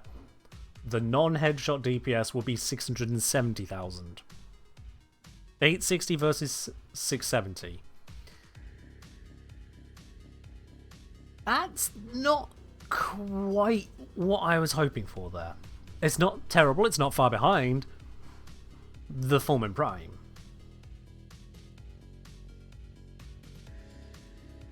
So let's mess around with this in some other ways.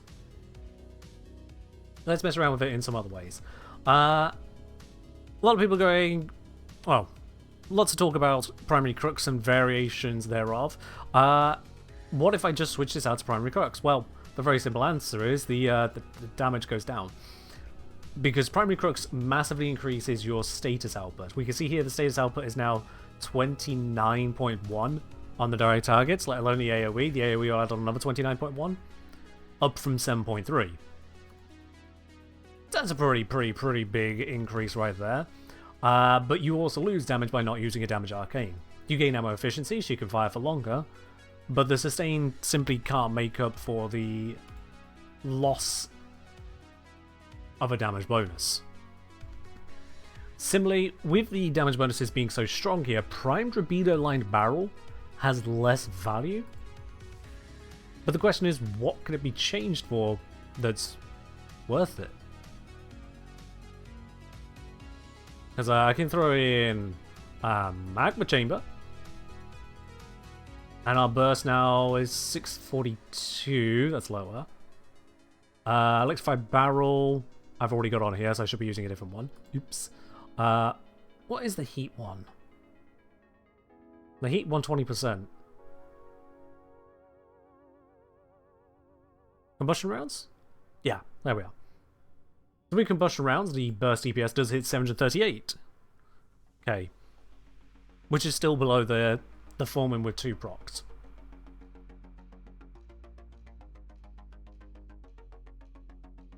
Like all basic arc mods, they're weak compared to basic mods. Fun fact, no. So here on the Foreman, we've got this Stormbringer. This is the pure electric mod. It's 90%. If we head on over to the Morzon, and we have a look at its electric mod, it's 120%. That's stronger. Its pure damage mod, 187. If you're on the Foreman, the best you can get for pure damage like that is Serration, 165. We don't have Prime Serration, which would be better. But because we don't have it, the Morzalon's option is better. Critical damage, however, is worse. Crit chance, much worse. Fire rate, yeah, I think that's worse. I think the standard fire rate one is 60%, but then you have access to stuff that goes higher. Yeah, standard one is 60%, but then you can have access to things like Vile Acceleration for 90%, or you can go slightly lower bonus, but also Punch Through. Yeah.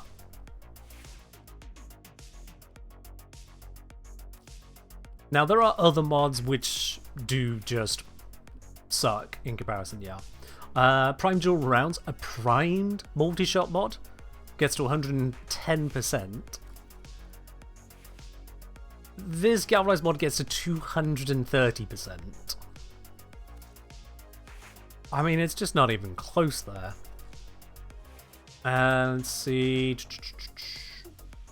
Yeah, this one's got 110% on the slight downgrade mod to add in dodge speed.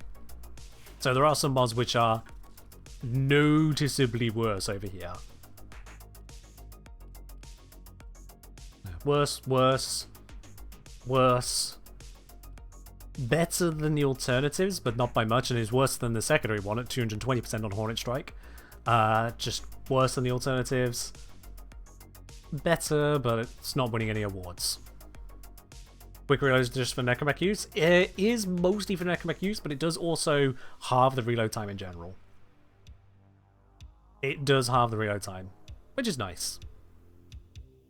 It just makes it feel that much snappier.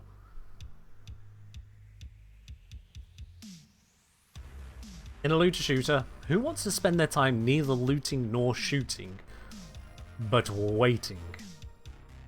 So for a big gun like that, just round onto the next one. But yeah, if I wanted to, I could throw something else in here, like a let's say containment breach, get us some more multi-shot and radiation, that sort of thing. If I slap that into the math, we take the quick reload out, and we put in the contamination casing, not that one, the containment breach, there we go. On top of all of this lot, burst DPS. Really? That much?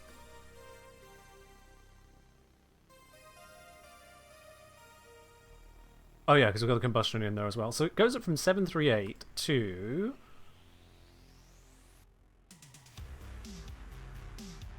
954. Okay. So taking out that faster reload, which, yeah, it's not really that big of a deal. So taking out the faster reload there, we do then hit this bit where it's nearly 1 million direct DPS. What's magnetic second effect? I think it's fire rate. So that would be magnetized cycle. And our burst DPS, 991. We burn through ammo slightly faster, but we now have nearly 1 million DPS. And again, this is before status effects are taken into account, for which it will be applying a number of them. Not a huge number, because the status chance on this is 26%? Yeah, because I've got no status modding on this whatsoever here. If I took combustion rounds and instead switched it for magma chamber, the status would jump up to 13.8, but we lose some DPS in the process. Brings us down to 877k.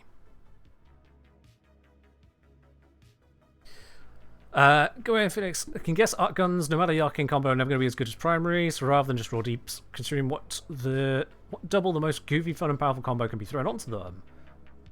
Potentially, yeah. People say it's the lack of condition overload and galvanized mods. Kind of not. Here's the thing, is that condition overload and galvanized mods, they don't actually win the game. They're modifiers, they're multipliers.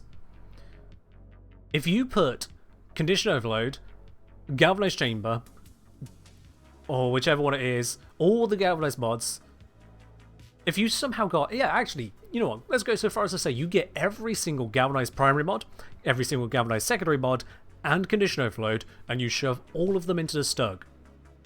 7 of the most powerful mods in the entire game, on a gun that should only ever be able to handle 3 of them anyway. If you somehow put all of those mods onto the Stug, and a Riven mod for your 8th slot, it still will be the Stug. A multiplier can only give you good numbers if you start from somewhere good enough to multiply off of. And so when it comes to the Archguns, it's not strictly the lack of condition overload or galvanized mods that is holding them back. Part of it is that they just don't have great stats. So when you have these milquetoast level mods to go with it, it just doesn't really quite getting there. In order for you to hit those high notes, those big numbers, first of all, it needs to have a good base. Second, it needs to have good mods. If we have a look at the Morzelon base stats, let's compare Morzelon base stats to Fulmin base stats for a moment. Yeah. So Morzelon has damage per shot 252, crits of 30%, 2.2 times, fire rate 8.33. So 250-ish, 30 to 80.3. Meanwhile, Fulmin Prime base, per shot, the damage is a little over double there. It's 2.2 times. It's got the same crit stats, lower fire rate, mind you. Substantially lower fire rate. So what we've got here is that the Fulmin's base values are actually about 50% of that of the Morzelon. I think it's even got just slightly less on the status chance. Yeah, 26% here, 22% on Fulmin. So the Morzelon's raw numbers before modding is just double of the Fulmin Prime in shotgun mode. And the Fulmin Prime in shotgun mode has innate multi-hit capability through it being a wide-body projectile. Once you then stack on the more powerful mods, the Arcanes, the Galvanites, all of that lot together, it's no surprise it pulls away, and this is just Fulmin Prime. I'm using Fulmin Prime because I expected that kind of power level to be where we were at, and unsurprisingly, that's where we're at.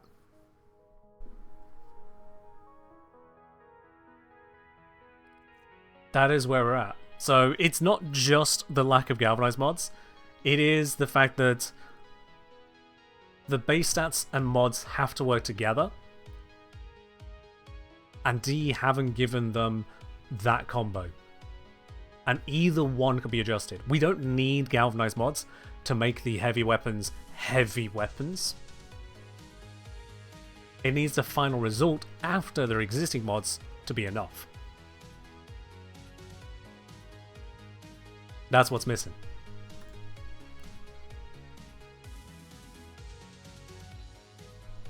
The most Archguns got buffed not that long ago. Also true, yeah.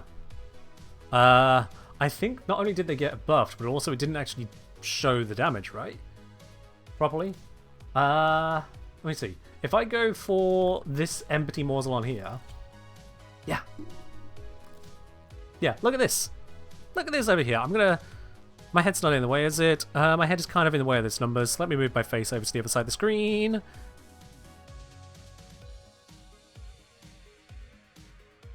Alright.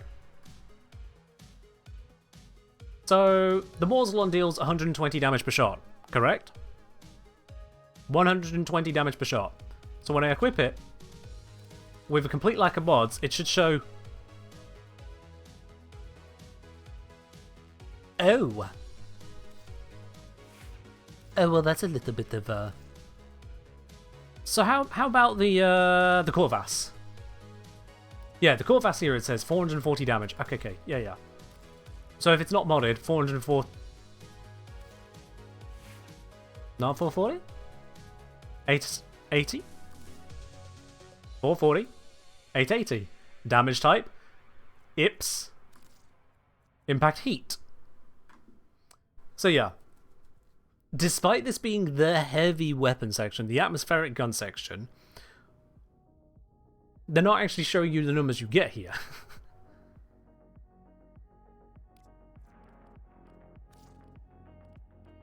And yes, indeed, if I go over to here and equip the Corvas, bam, 440. With its heat. It's showing you the wrong stats. The atmospheric values aren't even showing in the equip menu. Of all things. There was also, I think... Was it the Mandanel? I was looking at this earlier. Let's just... Oh, for goodness sake. There's another issue. Here, I'm editing the heavy weapon. I hit upgrade on the heavy weapon. Cool. I come out of the editing of the heavy weapon. I moused over my secondary. Anyway, yeah. Mandanel. On the Mandanel, you've got the quick shot. You've got the charge shot. You might notice that the quick shot and charge shot have identical information on them. It's completely identical next to each other. And then down here, charge also has charge time, magazine reload. Again, alongside the stuff. So what do you think the Mandanel actually does on its charged shot then? If you were looking at these details here and you've never ever seen the Mandanel in use before, you've never used it before, what does it do? Also, Ticketsy, if you head on over to my Discord, in the Warframe main channel, there is a pinned message on how to price up ribbons. I recommend you check that out. It's far easier than me trying to walk you through it right here, right now.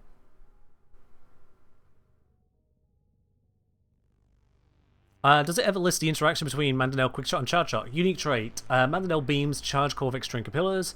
Fully charged shots dissolve into a radiation field. Projectiles that pass through the field gain damage, status chance, crit damage, bounce, and punch through, and projectile speed. So technically, yes, the interaction is there. But now you might be wondering, Mandanel's beam? What beam? There's no beam mentioned anywhere in here. There is no beam mentioned in the slightest. Ah, the arsenal is a beauty to behold, isn't it? The beam is a charge shot? Is it now going? Is it? Is it the charge shot as demonstrated in the arsenal there? Is that what you're trying to argue right now? You think so? Alright, well, yep, fair enough. Gawain sticking to it. That's what Gawain believes. Gawain believes that in this heavy weapon right here, the charge shot... Oh, now they're backing up. Don't know. The charge shot of 1,440 damage, which is identical to the quick shot 1,440 damage. Gawain would like to believe that is the damage. Is Gawain correct? Yes or no? Well, I'm making a whole point of it, so you already know the answer. Hi there! I'm going to hit you with this charge shot. 1,800 damage.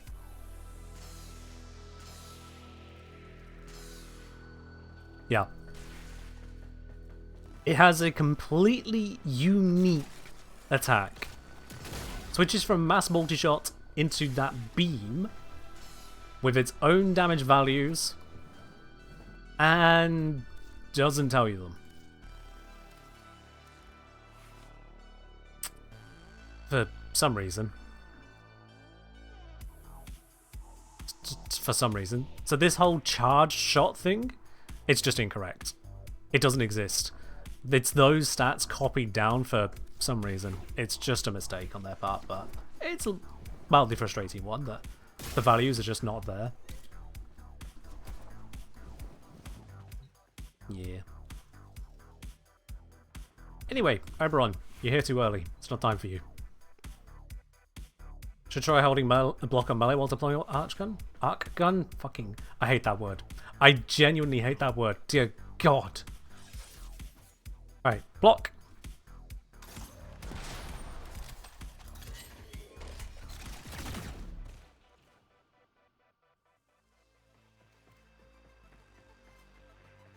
What have you done to me? Huh? What is this? Oh, it's back.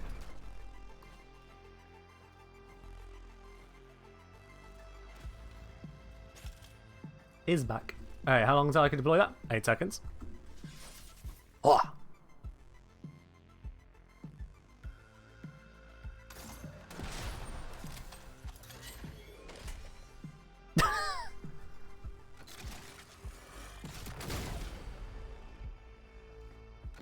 Well then. This is the Oberon buff, by the way. Alright, it goes away when you jump. Alright. 10 seconds on that. That's the Oberon buff. The ability to just summon red projectiles out of your hands. Smite got really changed.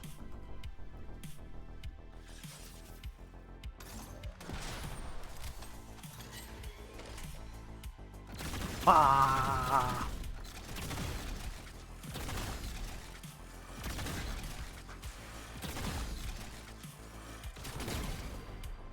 I love how charging up the shot makes it increasingly accurate as a shotgun until it becomes this superliminal beam.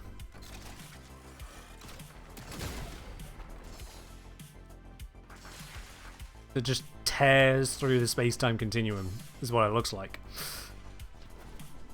Yeah. Alright.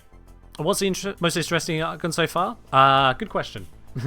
We've been more dabbling in the details of the sheet so far to get to where we're at. And then I had to complain about some bits that are mildly worth complaining about. Right. We do need to reach some conclusions though. So. Honestly, straight off the bat, it does feel like the capabilities are not going to be overwhelmingly good, considering what something like the Foreman Prime is already capable of.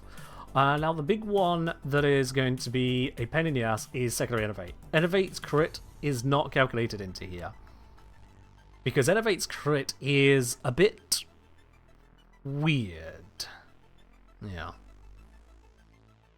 Also, for those of you who are subscribers, by the way, or if you have Twitch Turbo, I think you should have access to a new stream rewind feature. Just a fun fact for y'all. Twitch tells me it was implemented, so I'm assuming you guys have access. And the reason it's only for those of you who are subscribers or have Twitch Turbo is because Twitch is still trying to figure out how to make ads work on the rewind. So until they figure it out, if you're not a subscriber and don't have Turbo, you're just not given the option. Is that why Twitch is dying on your end? Honestly, Zom, you have so much cursed luck when it comes to technology that I imagine Twitch is just dying on your end because it can't believe that it's actually running on a half-baked potato. If any of your previous tech issues are anything to go by.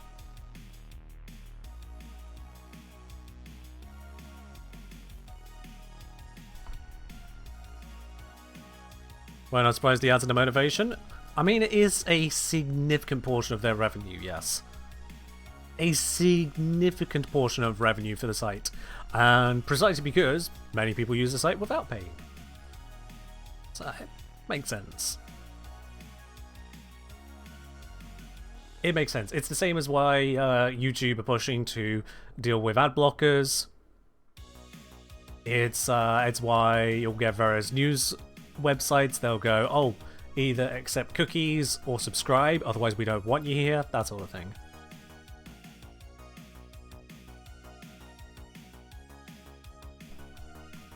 But anywho.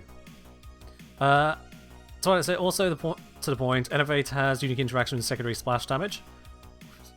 Oh god, yeah. Oh, it's not just travel time projectiles, it's also splash and weirdy schmeedy freaking. Fastfire saying Innovate Calc is strange because it doesn't consider multi-shot. How do you mean it doesn't consider it? Because, like, it's aware that it's there. It's more that there are caps on how quickly it can scale up and down. It's not like you get some special bypass out of multi-shot. From Twilight, ad blockers will never go away. Songs ad provides scams and poor quality items. Oh yeah, I absolutely get that. I 100% get that. The lack of moderation when it comes to advertisers in general is insane.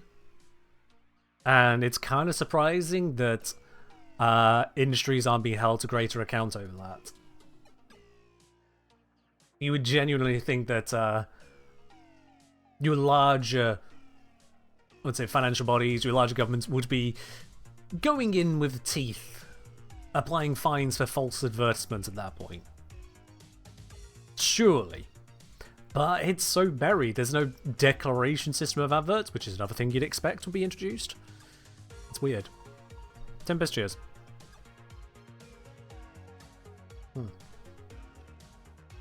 Okay, so with Innovate, on, say, a weapon like the Warzone modded, how it is here, crit chance 60%.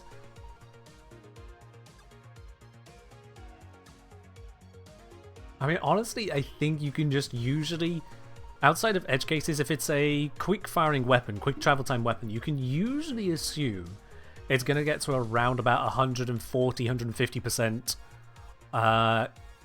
average crit chance, I think.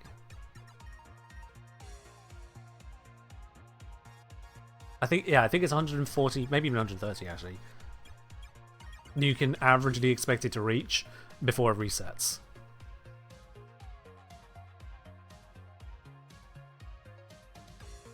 Fastfire multi-shot doesn't immediately burn the 6 orange crit limits, receive a bumpy crit per trigger pull, something else. I think it's per... it's either per shot or just on a very odd cooldown. Secondary Innovate. Maybe someone on the wikis found the exact interaction, because if I did, I've forgotten it.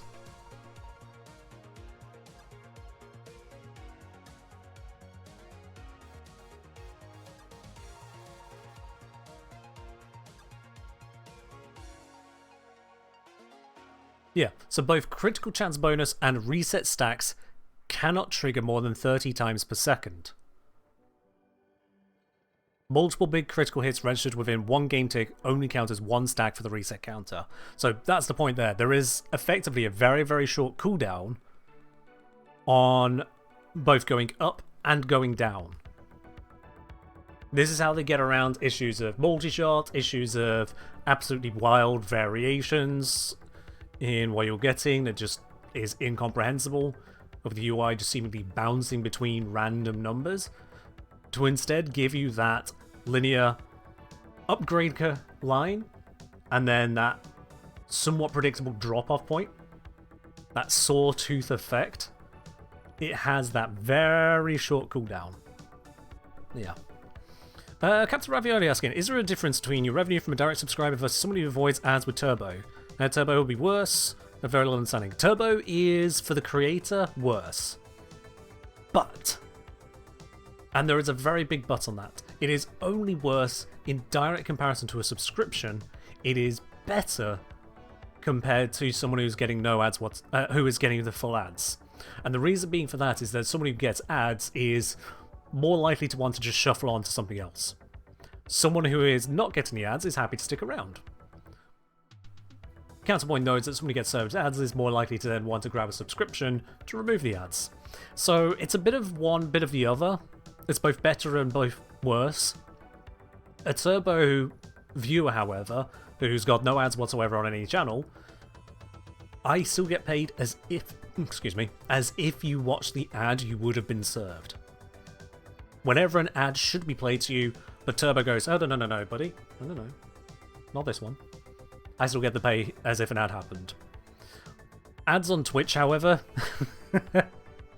they don't pay a lot. Correct, so yeah, Turbo's for entire site, subs are per streamer. Yeah. So, ads don't pay a lot here on Twitch, and there's two main reasons for that. Firstly is that Twitch is notoriously bad at selling adverts in the first place. Because unlike the very well-built systems that Google AdSense has and a couple of other providers have that they've been working on for decades, Twitch, at least from my most recent understanding, manually manages every single ad campaign. Every single one. And that's not a great way to scale it up. That's not a great way to say it. And it means that they also have a lower limit on how much an advertiser can spend on a batch of ads, because otherwise it's not worth the time for them to manage it. Whereas over on, say, Facebook or YouTube systems, you could be the smallest advertiser. You could be an individual proprietor of your own business, no one else involved, it's just you and your dream, your vision, and you're still able to put together an ad, hand it over, put up a, frankly, tiny budget, and you get a tiny amount of impressions. But that's more than zero. And certainly with the data systems that YouTube, Facebook, various others have, you're able to target those adverts much more successfully towards your ideal demographic. Which brings us to point 2. Twitch doesn't really have a lot to offer to advertisers. You'll get those ad slots every few minutes in the middle of a live stream, which people are going to be actively upset with because they want to watch their live stream. The live stream doesn't pause until after a advert is completed. It's just happening in the background. You miss it. So from that basis then, people are already aggrieved with the adverts as they're popping up. It's not just, it's an interruption, it's a, I'm now missing my content because of you, advertiser. So that doesn't start off very well for the positioning for advertisers. On top of that, you've then got that you can't really target viewers on Twitch. Your targeting on Twitch is by region, and that's pretty much it. And even that sometimes fails. I think, yeah, sorry I said, love when ads suddenly think you're French. So, none of that really works out either. From an advertiser perspective, you have to have a big old spend in the first place, go through a manager, actually deliberate getting the advert rates decided, to then put out those ads to any monetized advertising channel broadcasting in your entire region. And that's what you get. That doesn't convince advertisers to spend a lot of money. Now, I'm saying all of this from third-hand information. I want to be very clear, I have not advertised on Twitch myself. I only have partial information. Syra is going to have less information now because Mirrorlab has just gifted a sub directly to them. Syra, make sure you say thanks for that. That is very generous of Mirrorlab, making sure you do not have to suffer the ads, French or otherwise, in your region for an entire month. Cheers.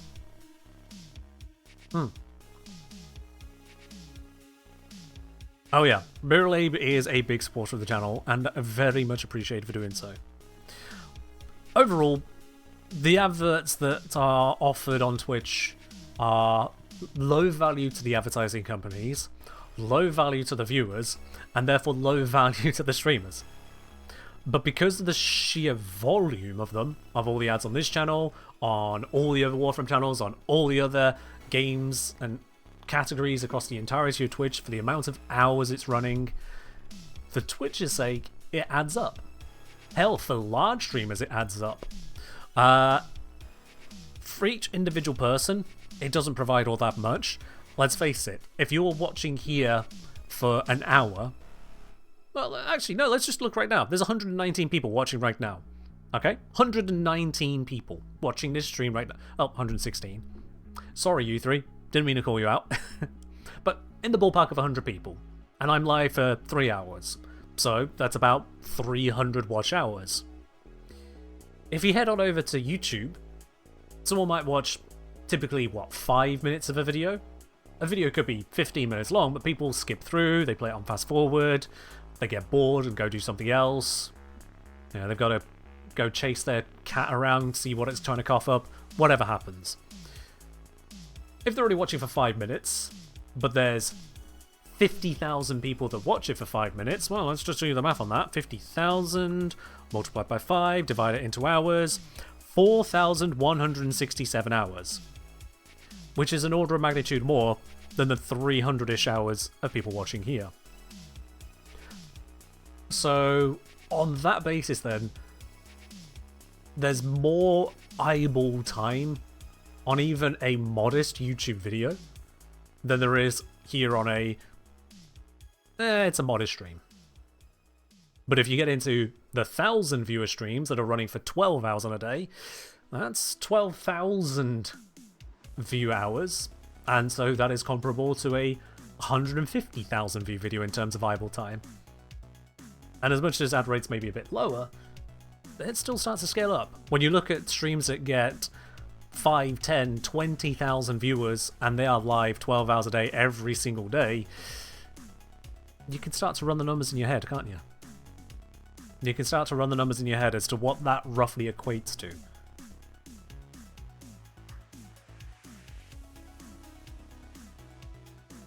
So yeah.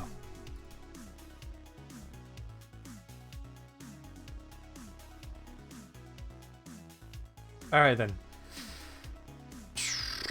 Where were we on this? Yeah, secondary innovate. So if I just hard throw in numbers here for a moment. If I hit this with, let's say 140% on the crits, acting like innovate's giving us that average. Burst DPS comes out to 911?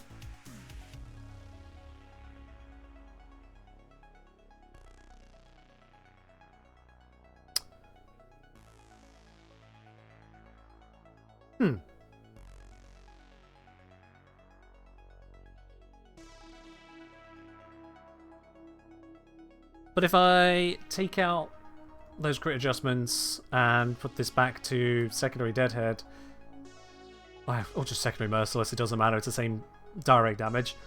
The burst is 877, yeah.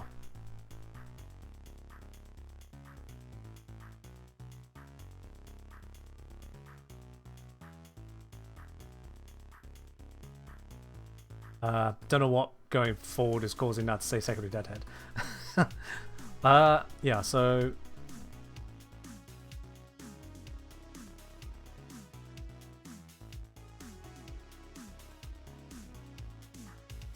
yeah, Innovate, on assumption there, doesn't get us that much. But I was currently using Parallax Scope. You would probably mod it out, and you'd end up on close to the same results. I'm just going to leave that there. So you'd have room to put something else in, like combustion rounds. And then we do get over the 1 mil mark. Only just. Will the Deadhead's headshot bonuses stack? I don't see any reason they wouldn't. They're plus 30%. When you plus 30 and then you plus 30 again, you get plus 60. So I see no reason they wouldn't stack.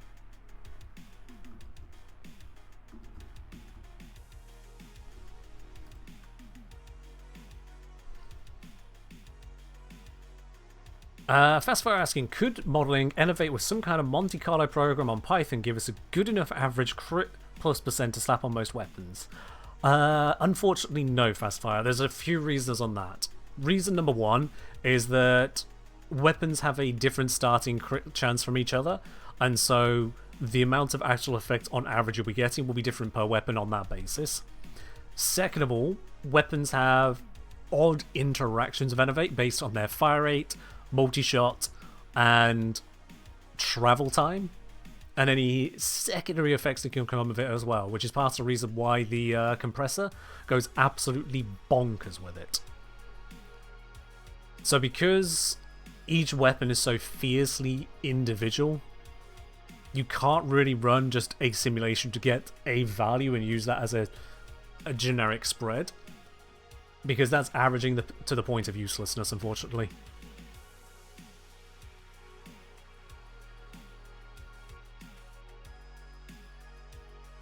At that point, you might as well just kind of go, as I'm doing here, oh, well, ballpark, it's roughly like 140-ish, isn't it?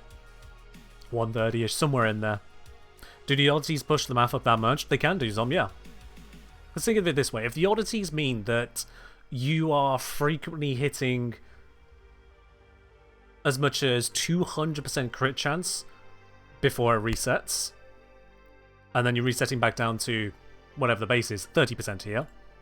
So instead of getting to 160 and it resets, you get to 200 and it resets on average. Well, you've just gone to an extra 40 points more crit chance consistently. Your average crit chance is no longer whatever half of 160 plus 30 is, 95%. It's no longer typically a 95% crit. Instead, now it's typically a 115% crit. That's how much that little difference can make, and that's if you're only getting a few extra stacks more than you should get. We've seen this before now, where really high fire rate things, the crit bonus they get just keeps on going stupidly high. And if you have a delayed firing weapon, if it's got a travel time to get around that, you get even higher before it goes through the reset.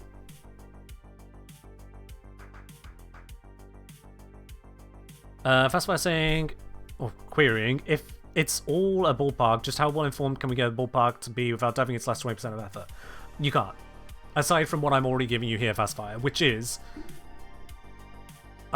when using Innovate on a quote-unquote typical weapon, one that doesn't have some weird bonkers interaction, just treat the crit chance as around about 130-140%, and you'll be close to what you're actually going to get out of it. And all I can give you is close. Because the actual arcane, it will continue to stack beyond that point, reset below that point, and just keep on kind of roughly going over it. The point at which it resets is variable because it's based on a chance-based mechanic. And the nature of the actual benefit you'll get is variable based on the starting point of the gun anyway. Stacks additively with Parallax Scope. Stacks as a final bonus.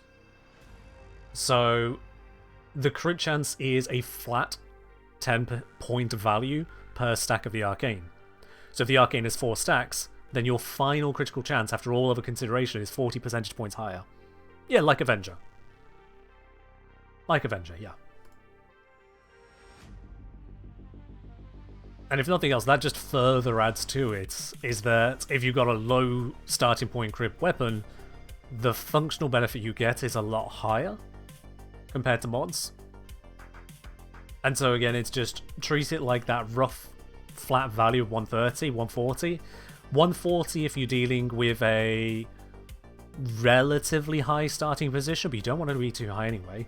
And 130 if you're dealing with a relatively low starting position, because of just how far it drops down.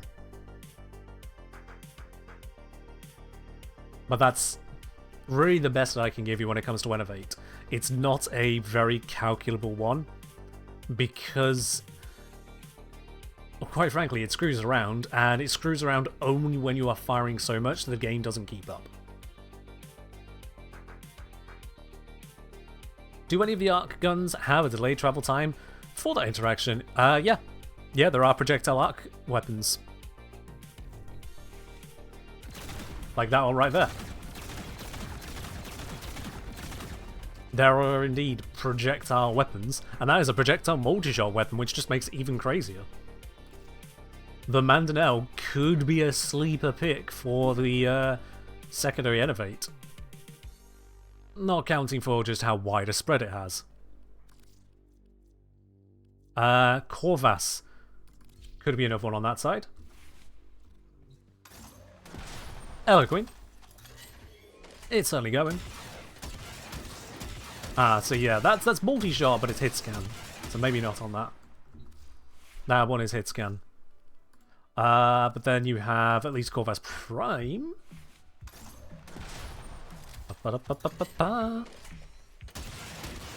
Yeah, that's a travel time. Siege saying Blight seems pretty decent of an idea because of the multi-shot, but Toxin, keep up, it'll probably be best on Larkspur class Saranies. Blight is a pretty poor arcane in general because it can only be procced by the weapon that's got it on, and so you're forced into building a hybrid weapon with that specific status. Where is that? Weird. Whereas if you use primary Frostbite, that can get the cold from anywhere. It can be from your primary, secondary, melee, Archgun, companion, and that can give you it. How can I tell hit scan? It just instantly hits Queen. Projectile weapons in this game don't travel across the entire distance of this room in a fraction of a second. There's no projectile weapon set up to be that quick. So when I go to Corvus here, and is there a stated reason for the difference between Blight and Frostbite? Because of the letter C in Digital Extremes. That is my facetious answer. The real answer is we don't have one. Yeah, see this Queen? As soon as I fire it, the shot instantly hits the back wall. There is no delay between releasing the shot and the shot hitting. There's such an unnecessary amount of recoil on the charge.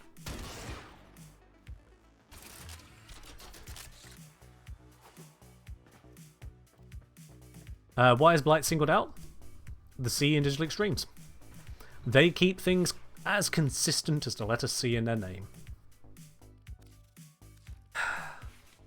Does Atlas ignore that recoil? That is a very good question. I don't think Atlas would, because Atlas ignores knockbacks, not recoil, but let's find out.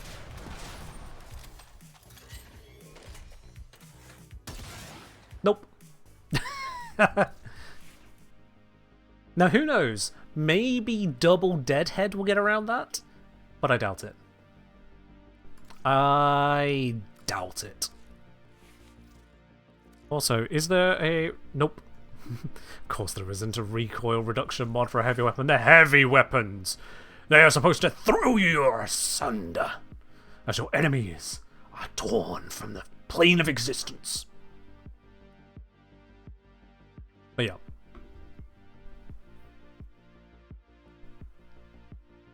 Throw in a second grabber mag. Or we attaching it to our feet as well. Just gonna have some straps all over the place. How do we mean double Deadhead? Oh, Queen, have you not heard the details about the entire reason that this whole stream is happening in the first place? Have you not heard? The bird is a word. We're going to be able to add primary and secondary arcanes to our heavy weapons, Queen. One primary, one secondary. Slap them on. So if you want to have primary Deadhead and secondary Deadhead on the top of your normal modding on your Mortalon, you can enjoy the big deep boost that'll give you. Also, I have been focusing so far on the burst DPS on body shot. I would like to point out just briefly here that the sustained, not even burst, sustained DPS of Mortalon with my modding, double Deadhead, aimed at headshots is 3 million. 3 million DPS direct to the head, my friends.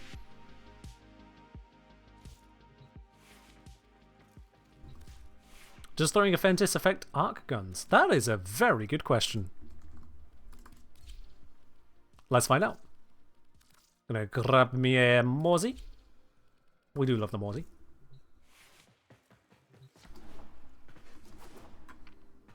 So, how does it sound first?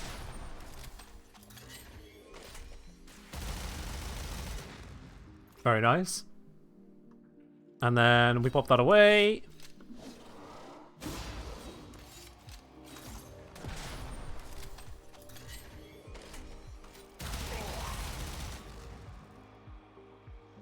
Now, I dare say that might have been... You know what, I'm going to need to mod this differently to really tell, aren't I? Let's just get it unmodded. Let's get it unmodded. Screw you. Try that again. So, without any buff.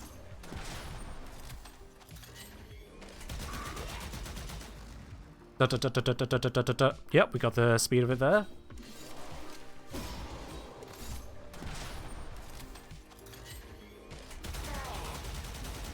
Yeah, that does seem to be buffing it. It's not much of a buff, but it is a buff.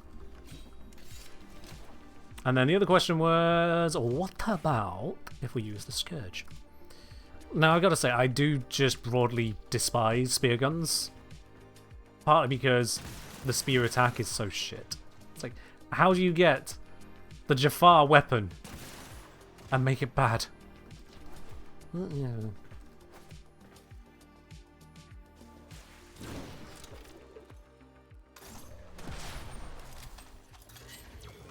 Alright.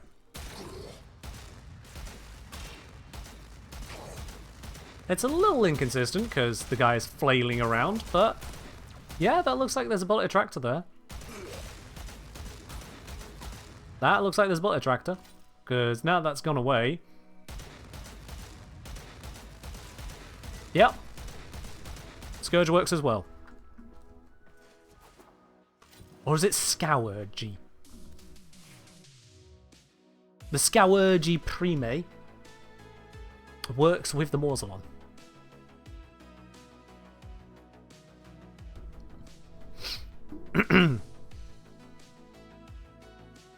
Now, doing spear guns is nice, but in practice it's... Yeah. Most spear guns just... It's like they're designed to make me sad. There is a reason this is my collection of them, because they're just... Bleh. Oh, right. Need to stretch arms a moment. I've been sat doing math for a couple hours. Math and making math. Alright then. Hit me with it. What's better than the Morzelon? If you get to pick any of the Archguns, we got the whole list of them here. Cortege, Corvus, Corvus Prime, Singers, Juldicarian, Fluctus, Grattler, Imperator, Imperator Vandal, Kuva Ianga, Kuva Grattler, Larkspur, Larkspur Prime, Mandanel, Morga, Phaedra, Prisma Juldicarians, and Velocitus. Which is better?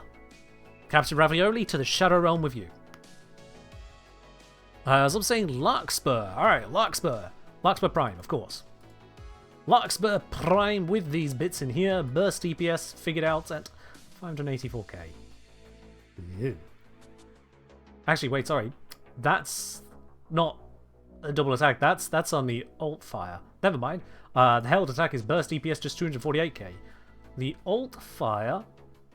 Now this is telling me burst DPS of nearly 1 million, but the sustain is actually down at 660.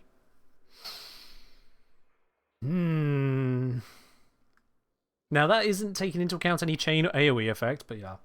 Does this account for status damage? It does not. Status effects are at 38.3 effects per second there with this setup, so you can get some stuff out of that. This is just copying over the modding from Morzy for now. Kuva Grattler. Auto and radial, burst DPS, 921k, same kind of ballpark. But also has an actual AoE to it, rather than the Morzy's every now and again AoE. Dual Decarian Prisma variant, burst DPS, it's only one thing, so we can easily read that, 1.1 mil. The sustain is down at 756 because we burned through the ammo. And at 19.2 status per second as well. If we wanted to reduce the ammo burn, we could go primary crux. Our status jumps up to 55 per second, but our burst DPS basically halves because we're taking away one of the two major damage options. Bearing in mind I've got no damage mod on here, I replace it for element and status chance on account of the fact that primary and secondary deadhead do a lot of fucking damage. With Grattler, does this account for progenitor bonus? I believe I did put that in, yes. Yeah, element at 60%, is that? Hold on, 140, 80... Yeah, that is that. Did I account for it in the 235 though? 235 does not look like I've pre-multiplied it. Oops. Oopsie, oopsie, oopsie, oops. Kuva Gratala. And I need the atmospheric information. Oh, it doesn't work here.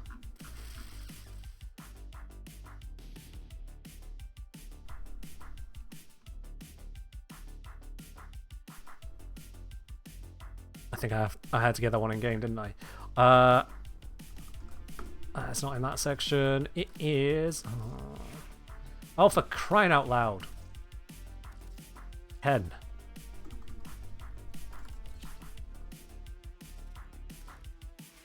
Okay.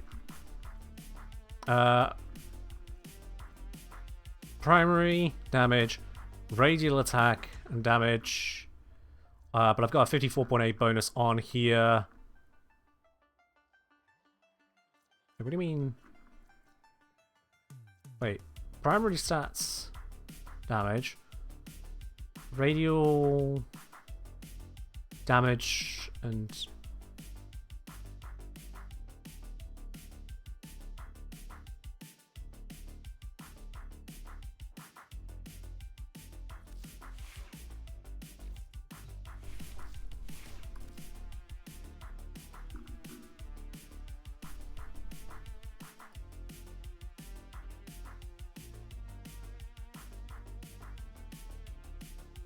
Mirrorlave, don't just smile at me, please.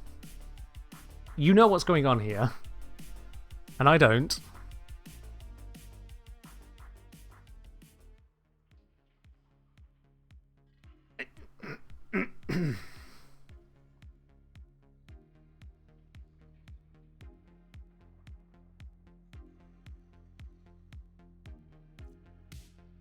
Nope, this one's completely lost me.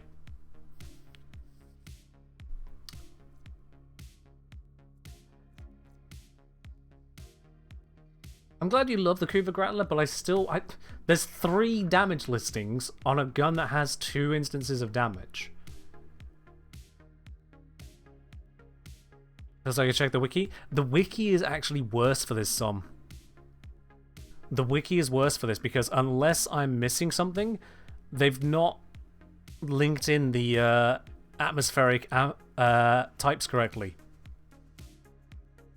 So I'm currently on the Kuva Grattler page. I scroll all the way down. There's no damage listing for atmospheric.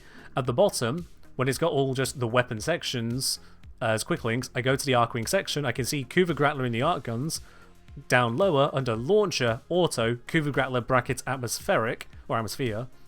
It's got a hover for some information, but then it doesn't have the further actual stat page.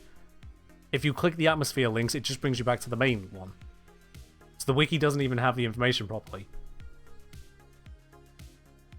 But the wiki does have their atmosphere explosion 235, so it looks like I've not pre-multiplied that one. I forgot to do it on that. So, weapon-based data, Kuva, Grattler. I've probably done this on both Ianger and Grattler. Let's check. Yeah, I forgot to pre-multiply on both of those. So,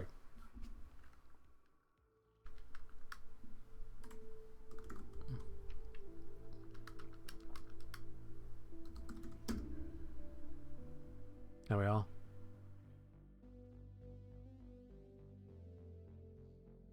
Look at the Axkeletto Prime. It's relevant. Oh god, is it? I don't want it to be, but sure. Wait.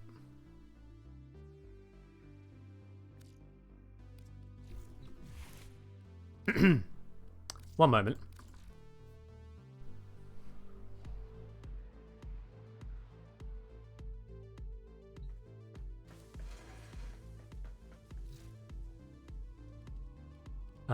There it is.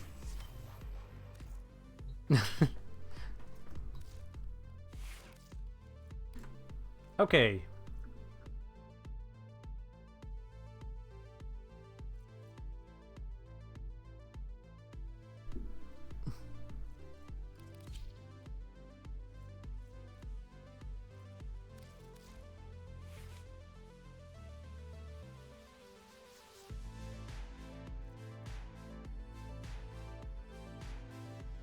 Is the second gun a dud?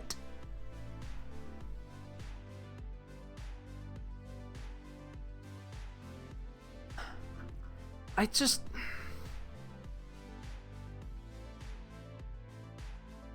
How does this even happen?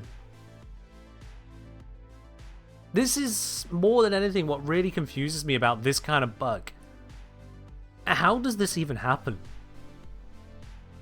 How do we end up in a situation where there's a second mismatched damage section on the gun? And then it went to QA, and QA obviously called it out as incorrect. And then the programmers went, we can't fix it fast enough for it to matter.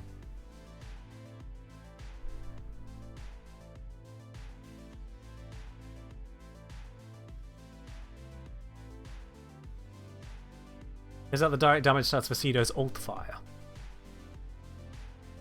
Surely not. I'm going to have a look. Cedo on Wick. Alt fire glaive, 20 damage. Slash. No, it's not Cedo stats.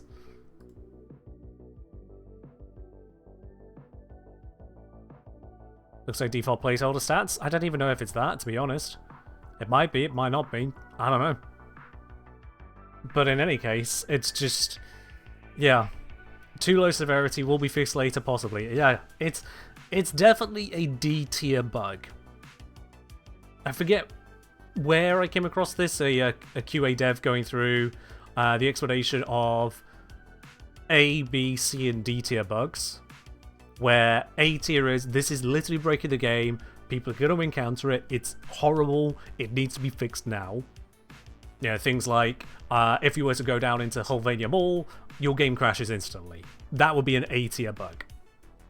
B tier is, this has a noticeable impact on the game, people are likely to encounter it, there are ways around it, but it's still not great, we should probably fix this soon. C tier, which is, okay, I mean, people could come across it, and yeah, it does have a negative impact, but it's not really that big of a deal. We'll fix it when we can. We'll get around to it. C tier might be, for example, the interaction between Zarta's Whisper and the Fenmore and Latum and Felarx. Where it's like, okay, well, this is giving them a lot more damage than they should have, but it's not really breaking the game. And it's a very specific interaction, however easy it is. We'll get to it when we get to it. And then D tier is, fuck it. Money isn't infinite. Okay?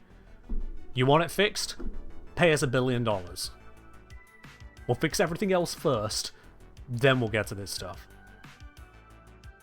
And so unless a developer has a spare 5 minutes, or however long it takes, to do whatever project they want, and this somehow pisses them off to do it, unless that all comes together, that kind of thing does just get missed.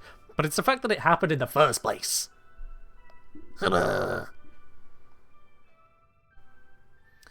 Shell's saying Vidaria Prime's blast modding Zarda's Whisper interactions are like C tier of A tier impact.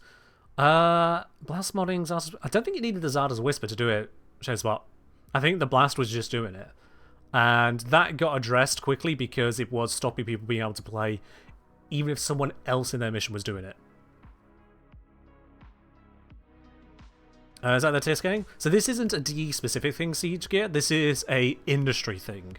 And as Yubi points out, some games or some developers will just create an S-tier bug as well. Effectively a above maximum priority of, oh dear god, we need to sort this right this millisecond. So it's D-tier. Honestly, it's a bug. It exists. Who cares? C-tier. Okay, some people care. It does matter, but it doesn't really matter. B tier, okay, now it actually does matter. We should probably sort that one out. A tier, that's straight up breaking the product. We have to sort that. And S tier is, hey, John, I know you... Yeah, John, I know you're on holiday, but John, you're the only person on this hemisphere of the planet that knows how to fix this bug. Okay, so whatever we have to pay you, get here now. We need it fixed yesterday. We're losing $10,000 a second. That level of bug.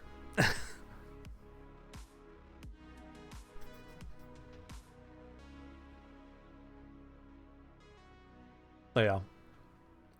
Where things get into that severity and priority, how it fits together is really a matter of how the company is run. That's why you have managers. They manage these things. But ultimately, that's where it stacks together. But still, it leaves me wondering how things like this happen. Yeah. As Shezza says, I actually wonder why the damage cards aren't reflecting what's coded for the weapon. I mean, you'd think, wouldn't you? You'd think that rather than rewriting things, things would just reference what the gun's gonna have to reference anyway. But if it seems logical and simple, and yet it still isn't working that way, then there's only two conclusions you could take. There's conclusion A, malice, they are choosing not to do the simple thing, or B, information. We aren't seeing the full picture, it's clearly not that simple. So when we see something like this and we go, oh, why are they typing it in? Why is it not hard-coded to just bring up the weapon's damage? There is probably a dev somewhere within DE who has at length explained that very thing to their manager and gone, look, if you want me to spend the next 2 months refactoring every single weapon so that it all looks at the right parts of the file and creating the entire design document to force every new weapon designer to go through putting in the exact references in this way and only this way, assuming no other modifiers are ever brought in, then sure. I'll do nothing else for the next 2 months. It could be honestly as bonkers as that. Or sometimes it is the person who did it is now no longer the company. There's also that, yeah.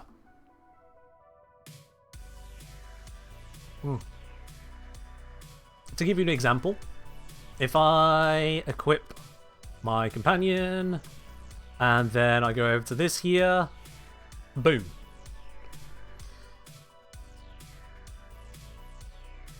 What fire rate does Scourge Prime with this absolutely shoddy modding, please don't look at the modding, what fire rate does Scourge Prime actually have when I go into a mission? Does it have 4.27 or does it have 2.67?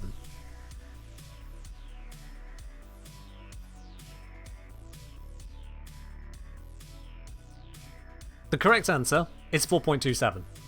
But when I come into the arsenal, it first knows what our values were, 4.27, excuse me. But then when we actually enter the arsenal, it forgets about the companion buff. And so it goes, oh wait, sorry. Yeah, you had 4.27, but you've made some changes now, so you actually now have 2.67. You're very welcome. I'm here to help you. And it's not right. If I grab a 60% fire rate, it fixes it. But then if I leave and come back, well, now it's gone wrong again. And if I take out the 60% fire rate, it's even more wrong. They are.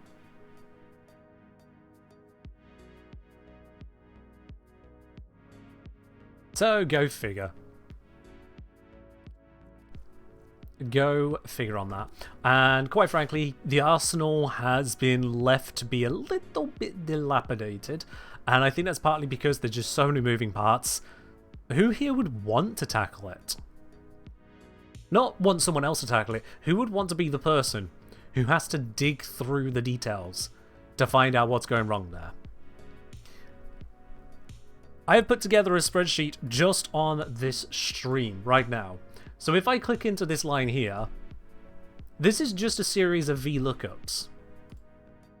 This is just reading the 10 items we have here and finding what values they have that happen to affect magazine and adding them together. From a logical standpoint, all it's doing is reading a table.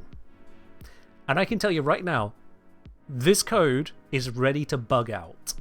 It's not even code, it's pseudocode, it's an equation. I wouldn't really consider this code, but I can see a bug in it. If I were to add another mod into the table right now, this code would immediately bug out because it's got very specifically defined ranges for where to look for that information. So as soon as I change the size of that range, it'll break. And worse still, it'll only break quietly.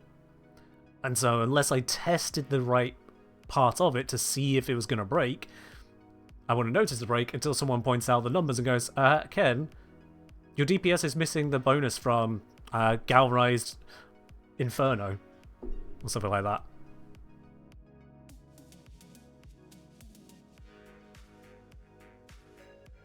And yeah, as Brother only says, when it comes to the Arsenal, you don't give fixing the Arsenal to a junior engineer.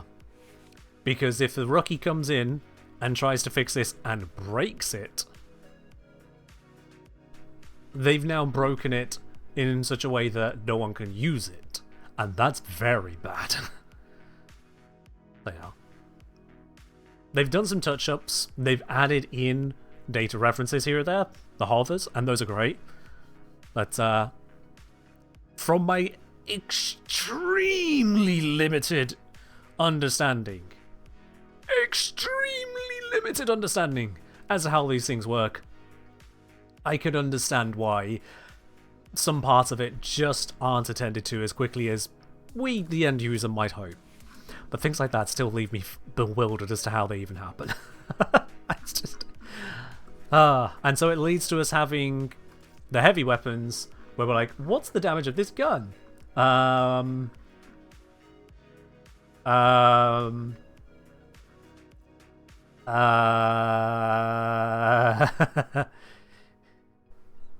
It do damage. Mirrorlabe likes it. Yeah. It's not ideal in that regard. Also, there are extra details hidden under the hood, as it were. I can't go into specifics. I can simply say that I have queried about details before now, and discovered that there are extra things around certain aspects that we can't see in-game intentionally, and we're never supposed to find out. What those things are, how far the rabbit hole goes, I will never ever know, because that is into the realm of reverse engineering the code, and that's a very big no-no. That is diving into details into areas proprietary and not to be touched, so I shan't, and I recommend no one else try the same either. But suffice to say, there are dragons lurking in those caves. Dragons we have never seen and may hope to never see. So yeah, most of the time the arsenal works. Most of the time the information's there. And it just makes it all the more conspicuous when it isn't. Daft Techno saying the only way to know would be to work at DE. Fun fact, even that's not a guarantee, is it? Even that's not a guarantee. I mean, what are you going to do? Read through all the code? Heaven help anyone who has that idea. Yes, I will get a job at the company. I will have access to the main frame. And then my wonderful, wonderful viewers, I will find all of the secrets and what's his Lotus Glyph Mark _7 Delta. What do you mean it has nothing to do with the Lotus?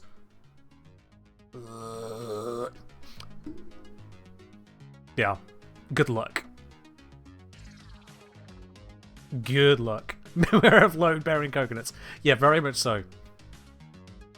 Very, very much so. When you discover the various file names and types and unique setups and references and cross-references and functions calling functions... Oh boy. Oh boy. Dead Guy says, can you ask you to explain damage of Warframe on the next 2 days free? It's pretty simple. You take gun, point gun at enemy, hold trigger. If enemy dead, your damage is good. If enemy not dead, go look up a guide on YouTube from the Engineer and follow that instead. That is how you do damage in Warframe. I keep explaining this to my housemate. I got my housemate into Warframe, and they've been enjoying it when they get time to. And every now and then they'll mention that they are building up something or trying out something. Not long ago, in fact, they mentioned they were going to be looking again at Lavos. I'm like, oh, really? Lavos? Oh, I think I know a couple guides on that. They're like, yeah, I know. And I could tell in the yeah, I know, that was, yeah, I know there are guides, things which will help me understand this straight away. But I want to figure it out myself, and I'm just going to complain about how when I can't understand it. No! I've done the work. Just ask me. Well, ask video me. It's there. It's ready. It's just go watch. It's there. But it's fine. All right. So I have been distracted like 27 different ways here, but so far we've been looking at these and nothing's like standing out. All right. Let's just, if I step through the list, like Corvus burst DPS looks like it gets somewhere. And the sustain's not far behind. It's just... it's Corvus Shotty. Corvus Prime, much lower, but then it's got full body punch through. Singus isn't singing. Jewel the Carrion, same again. Fluctus, dear God. Grattler, with the radial, gets somewhere. Imperator, honestly, less trash than I expected. Here's a Vandal. Ayanga. So far, Ayanga and Kuva Grattler are looking pretty good. Larkspur, you gotta hope the chain does a lot of work for you, quite frankly. Mandanel? Oh! But it's the wide shotty, so yeah, all the shots just go everywhere. It's almost irrelevant at that point.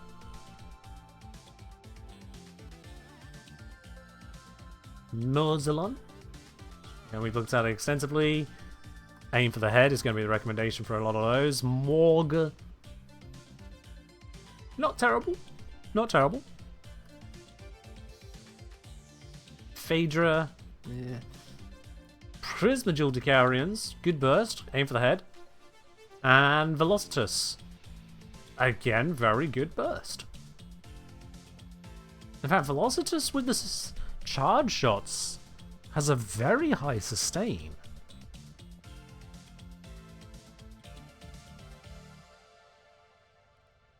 That's very high. Have I done the numbers wrong on that one? God damn it. Alright, well that's fixed. Anyway. Right. Real quick here. Let's have a look at that. Yeah, that is 3,200 on that. Crit chance, crit damage, 60%, 3.6. Let me just run all these numbers across and make sure everything is looking correct here. Because that is showing some bigger numbers than I'm expecting. Let's see. Ammo cost. What's the ammo cost for the charge shot? That's where my catch is here. Because if it burns through ammo, then it's not going to sustain. I don't think any standard name gun would be significant enough, but let's see.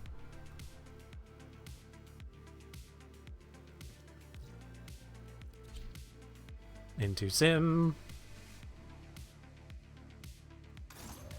Ah.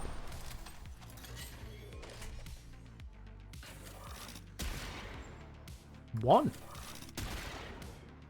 There is one hell of a delay on that fire before we can charge again. Have I factored that into its fire rate? Let's have a look here. Fire rate. I've got it noted down as 0.83. It feels like it's slower than 0.83.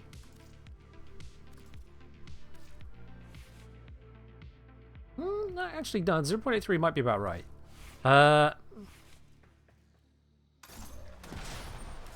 So if it's 0.83 shots per second,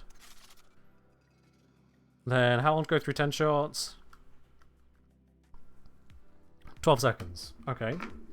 Let's see if it takes 12 seconds. Do I have a simple buff I can apply that lasts that long to measure against? Roll will work. Okay, cool. So when it's at 25, I'll start firing.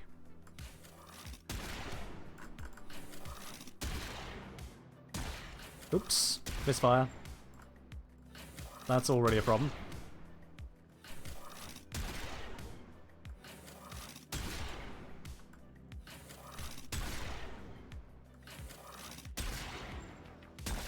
And a misfire, whatever. Okay, I fired 8 shots properly in 20 seconds there, so it's a little bit slower than anticipated, accounting for issues there. 8 shots in 20 seconds, that's a lot lower than I was expecting, so... That gives it a fire rate of closer to 0.4 equivalent. Okay. And just checking, this weapon doesn't have any kind of AoE on it, does it? Oh, shit. Don't kill. Stop!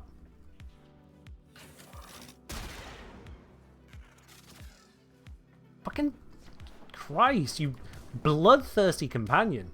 I swear you used to be able to stand on the shoulder properly, whatever.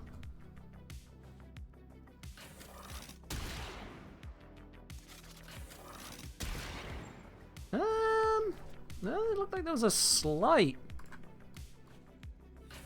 Yeah.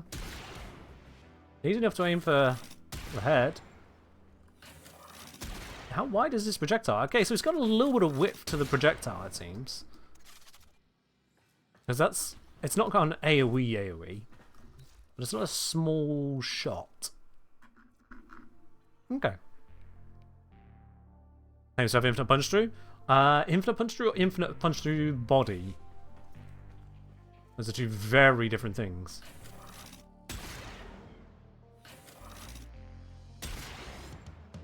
Infinite punch through. Okay then. Or at the very least that's a lot of punch through. What if I... Can I line up like a hell lot to shoot through? I've got to remember where I'm shooting here.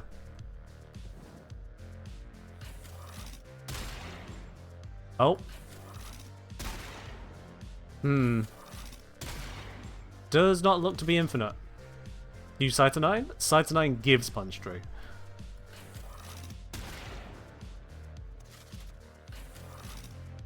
Alright, so if I... Hold on. If I go up, get the enemy tagged, so it should be right there.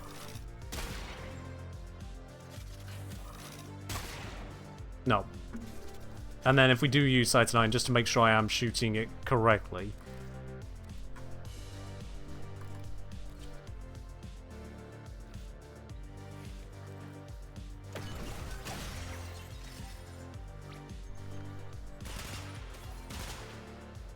Yeah.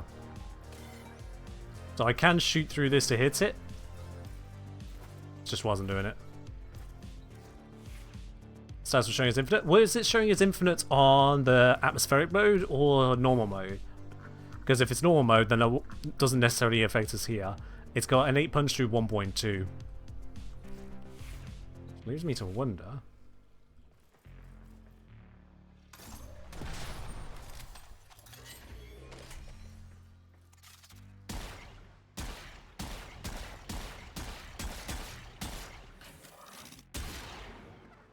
No, it is gaining punch through on the charge shot. It's gaining it. It's just, you know. And then, yeah, Fluctus.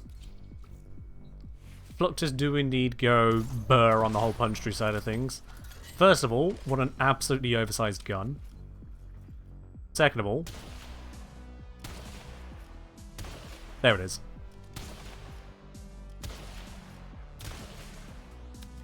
Yeah.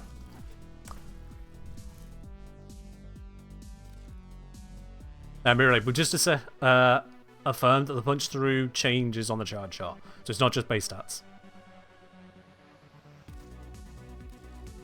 What Fluctus do? Fluctus is a wide body slash that has infinite punch through, and because it has infinite punch through, it actually leads to one of my favourite little details I could share about it. I want to grab Ivara. because of an interesting interaction between Ivara and Fluctus, if we head on over to Earth and go to the plains of Eidolon, I can show you something a little bit unusual.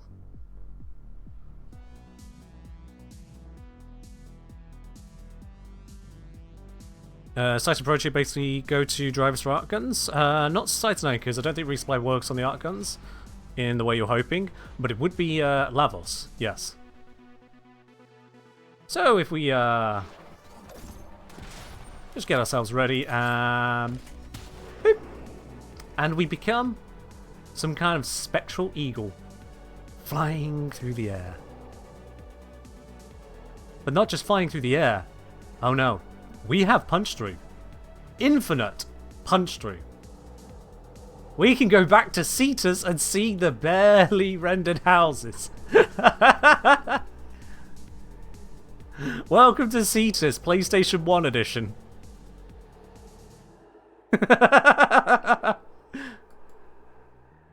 We can slow it down to really appreciate the potato.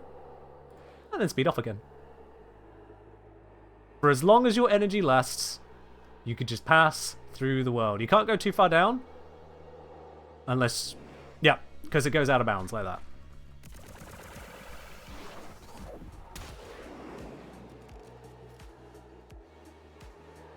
Buzzlock's tracker alt fire can do that. Does the tracker have infinite punch through?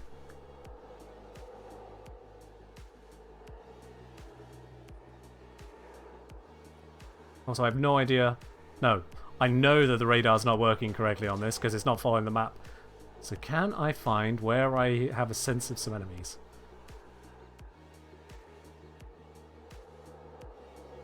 Where are they?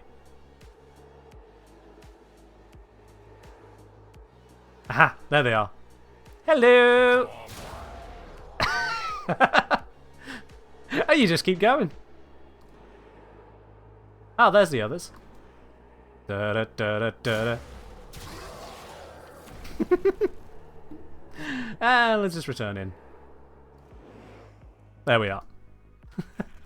So it's not the most powerful thing you can do. It burnt up all of my energy doing that, because it consumes a lot of energy to use Ivara that way. But you can indeed bonk. Just cut your way through them. And there is nothing they can do to stop you.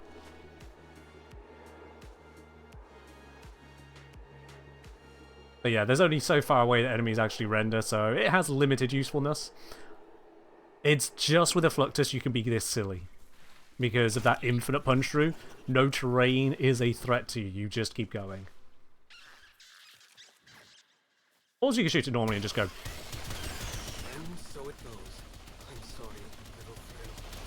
Yeah, anything in that general direction for the next 2 kilometers, dead.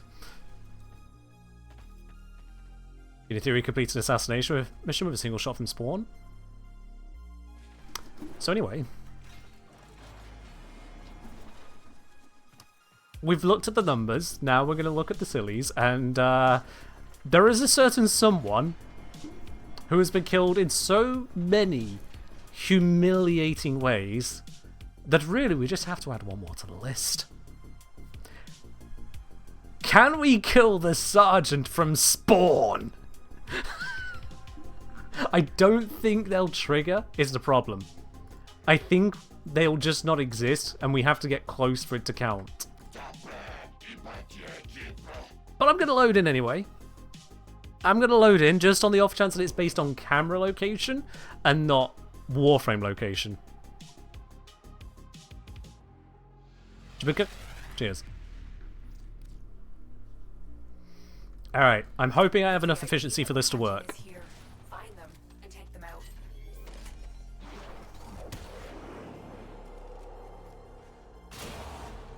Oops, I went too hard out of the map there and got out of bounded.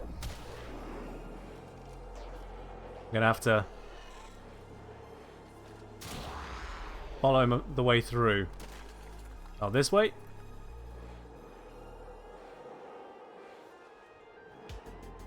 Friendship doors?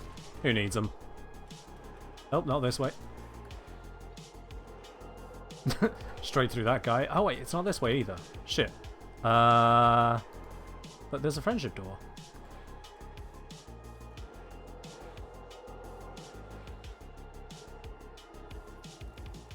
I'm running low on energy. Shoot. Not this way.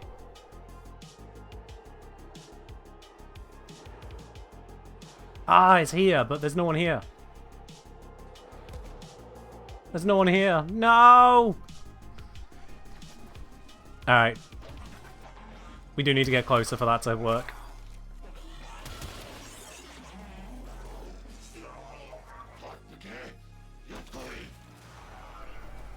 We'll just travel along for a bit.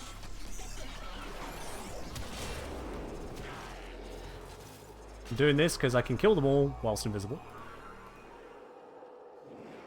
Thank you.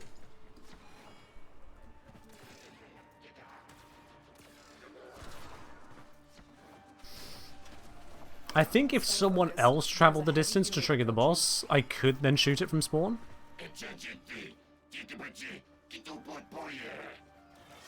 Yeah, Salad might spawn differently. I completely forgot that this weapon is now full automatic as a result of the changes.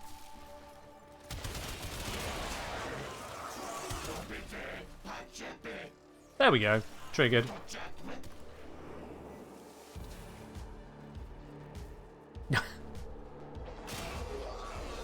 Where are you at? Oh, that's not the right one.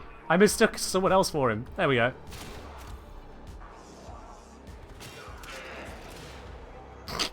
Nice work taking down the VIP. Now get to extraction. Keep going. We'll just find the exit student from there. Ooh, I should do that next one. If the door's open, actually. The doors might not open for extraction until that happens.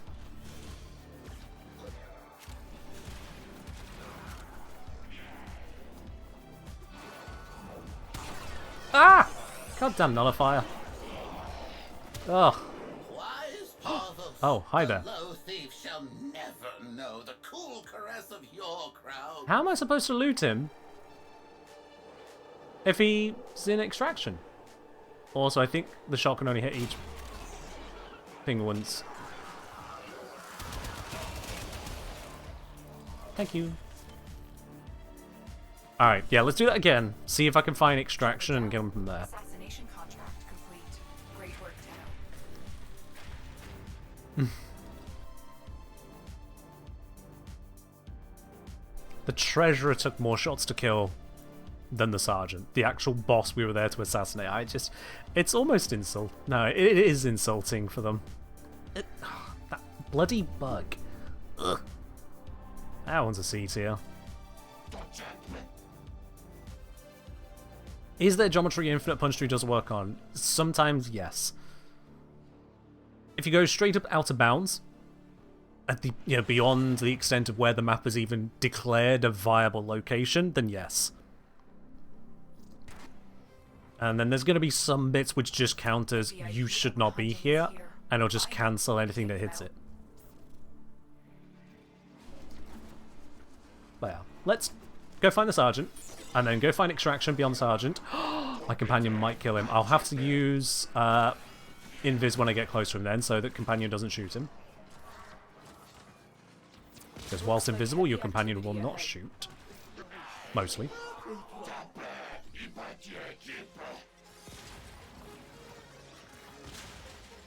Extraction should be beyond his room. Oh, it feels like it's going to be a big room. Yeah, it's a big room. So I just need to find which way it is. Is extraction over here? Or over the other one? How is it? You can link it if you want. I won't be looking at the video right now, but for others who wish to inquire as to it, sure.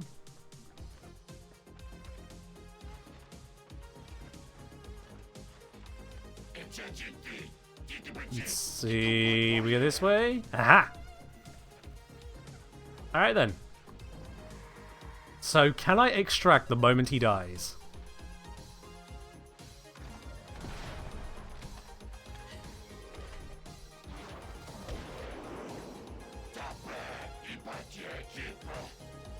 Shit, I've lost my pathing.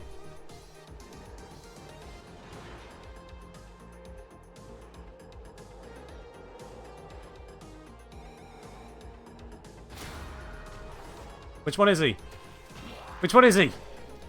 Is he this one?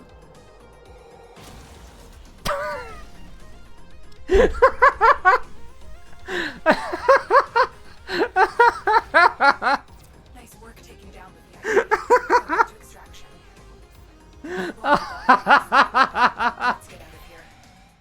That is so stupid. Oh dear. Oh, I've got to do that again. Ah, once more for the fun. I bugged it. Ah, Fluctus, best heavy weapon. Possibly the worst DPS? Doesn't matter. Best. Alright then. The assassination target is nearby. Seek and destroy. So, we seek the target, and then we seek our exit. We enjoy our massive amounts of bullet jump because my companion just headshot something. Very convenient. What did I bullet jump at something's head? Honestly, not clear at this point. Regardless, it's about to run out.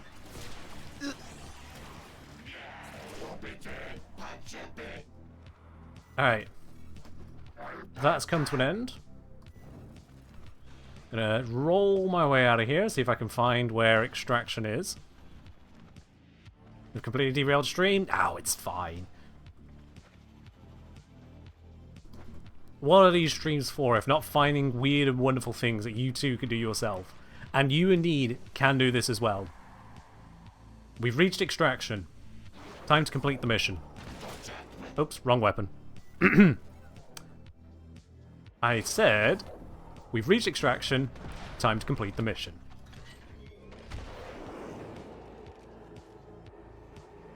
Back this way, up the stairs, through here. And then he should be... Oh, he loves running around here, doesn't he? Where are you? One of these. Where is he?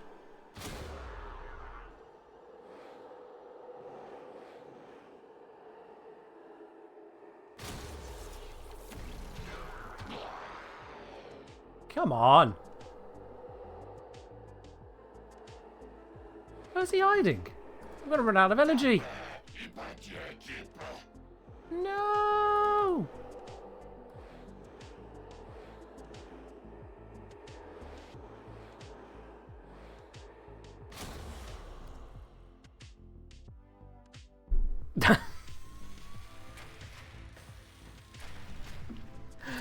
He doesn't even slightly stand out. They won't be bothering us anymore. Let's get out of here. I went through so many corpus just trying to find the one that was supposedly a boss unit. I can't do that again. I'm sorry. I've got to... I want to get a nice, clean finish on this one. Yeah, this is literally Where's Waldo Warframe edition. Alright, come on. Let's give this another try. Friendship door? Right away? That's rude.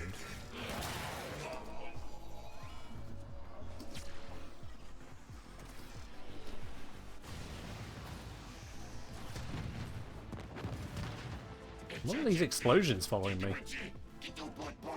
What?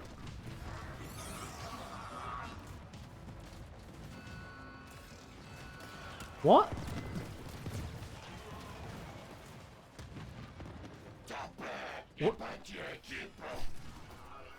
What are these explosions? I don't remember this map ever doing this. What is this?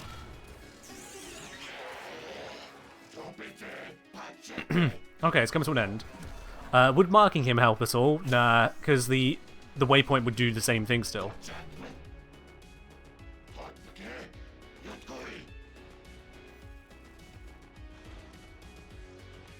Alright, have we got the same exit as last time? 2 tiles in a row are the same? Ooh, not quite the same exit as last time. Okay, but still good enough. Alright then, So we're at extraction. We're bringing our arc weapon. We turn on this. Down this way.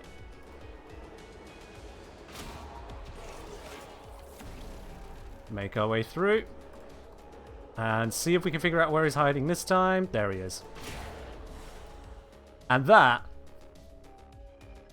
is how you kill the sergeant from extraction. Let's get out of here. Target down. Assassination. Oh, this game is stupid.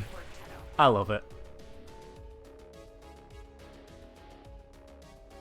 I absolutely love it. Alright then, I think it's about time we do a platinum giveaway. If you've not already entered it for a chance to win it, exclamation mark ticket in the chat, and you'll have a chance to win that 75 plat. Doesn't matter what platform you are on. If you're on PC, Xbox, Switch, PlayStation, or on mobile, any one of those is eligible to win. And likewise, if you have not previously used the IGN command here on this channel, make sure you do use that as well. So that way, if you do win a giveaway on the channel, I still know who to send it to without you having to check for some message or make sure you're there right at the moment it happens. Exclamation mark IGN, followed by your Warframe username, and then platform, if you haven't already done so. You do need to actually put the full details together. Any more or less, if you just put IGN, and your username, the bot will let you know. We need a little bit more information than that. All good. You know what to do. I'll give you all a moment on grabbing those tickets there. Separately, today is the last of the hype bonus giveaway opportunities. Because throughout the month of October, it'll be the Quest to Conquer Cancer. Some details on that will be coming out in the first part of the week next week. But for now, it means that I will be retiring the hype bonus giveaways during that month, as there'll be plenty enough happening with the Quest to Conquer Cancer. We don't need the two overlapping. It would get messy. So, very simply, to avoid any mess with that, we will not be having those in the interim. Just so you're aware. As for the existing bonus hype giveaway, I will be refunding the points from this one, so it's not constantly floating there as a threat. And confusion, to be honest. We'll be avoiding all of that. Alright, I think that's enough time for everyone to grab a ticket. If you've not already done so, you're either on a 20-minute delay or something, or you've just, you know, not paid attention, because this stream has been going, well, about 20 minutes longer than the giveaway needs to run. So, we're going to close those entries up now. Out of those of you who've entered, only one can be the winner. The winner of the platinum today is Arutel1997. Arutel, congratulations, you are our winner today. If you've not already used the IGN command, make sure you do send that through. Otherwise, I'm going to have to ask you for your details. If I don't get them quick enough, I can't send you the plat. But that is sent out by D in batches. Let me see, when is it that D is due to send out the next batch? I really should keep this to hand, shouldn't I?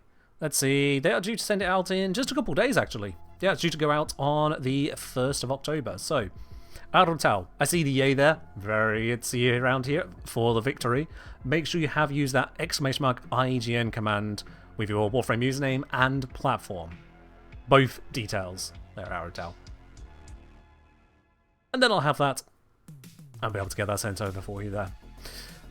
Alright, let's get Twitch wanting to run an ad. We're not going to have an ad right now. We're about to raid out of here. We don't need an advert right now. Thank you, Twitch. Okay, let's see. Where can we area today? The lighting really does look weird with the orange in the back there, doesn't it? Yeah. I feel like the blue just has a nicer balance against the warmly lit beige in the back. From Twilight Researcher, hey, since it's on my mind for the Archguns, do you think that the Mandanel will take Shotgun Vendetta? Or will it really be only a Corvus option? I'm not sure it'll be either option, to be honest, because neither of them are shotguns. Yeah, they have a spread of shots. They have multi-shot, but they're not shotguns. So, I don't think that either of them are going to have access to that, but it depends on what settings DE decides to give it in the end anyway. It depends on that. Also, pink, that is that one? Yeah, that one. There we are. Alright, let's see. Who can we raid on out to today? Who indeed is live in the Warframe category and deserves a little bit of attention? You're very welcome, Tafan. Thank you very much for saying so. We can raid on over to Saminator. Yeah, what was the last time we raided to Saminator? Not sure, but we're going to raid over to Saminator today. Looks like Saminator is having themselves a bit of a subathon, so we'll go show them love on that. There we are. I know we've gone through the entirety of September and not done a subathon here. Quite frankly, there just wasn't a fair opportunity for it. It's why you got the big old stream on August 30th. But that is where we're going to wrap it up there. Thank you very much, everyone, for joining in, and I will see you in the next one in the new month. Otherwise, be your best selves. Catch you then. Bye.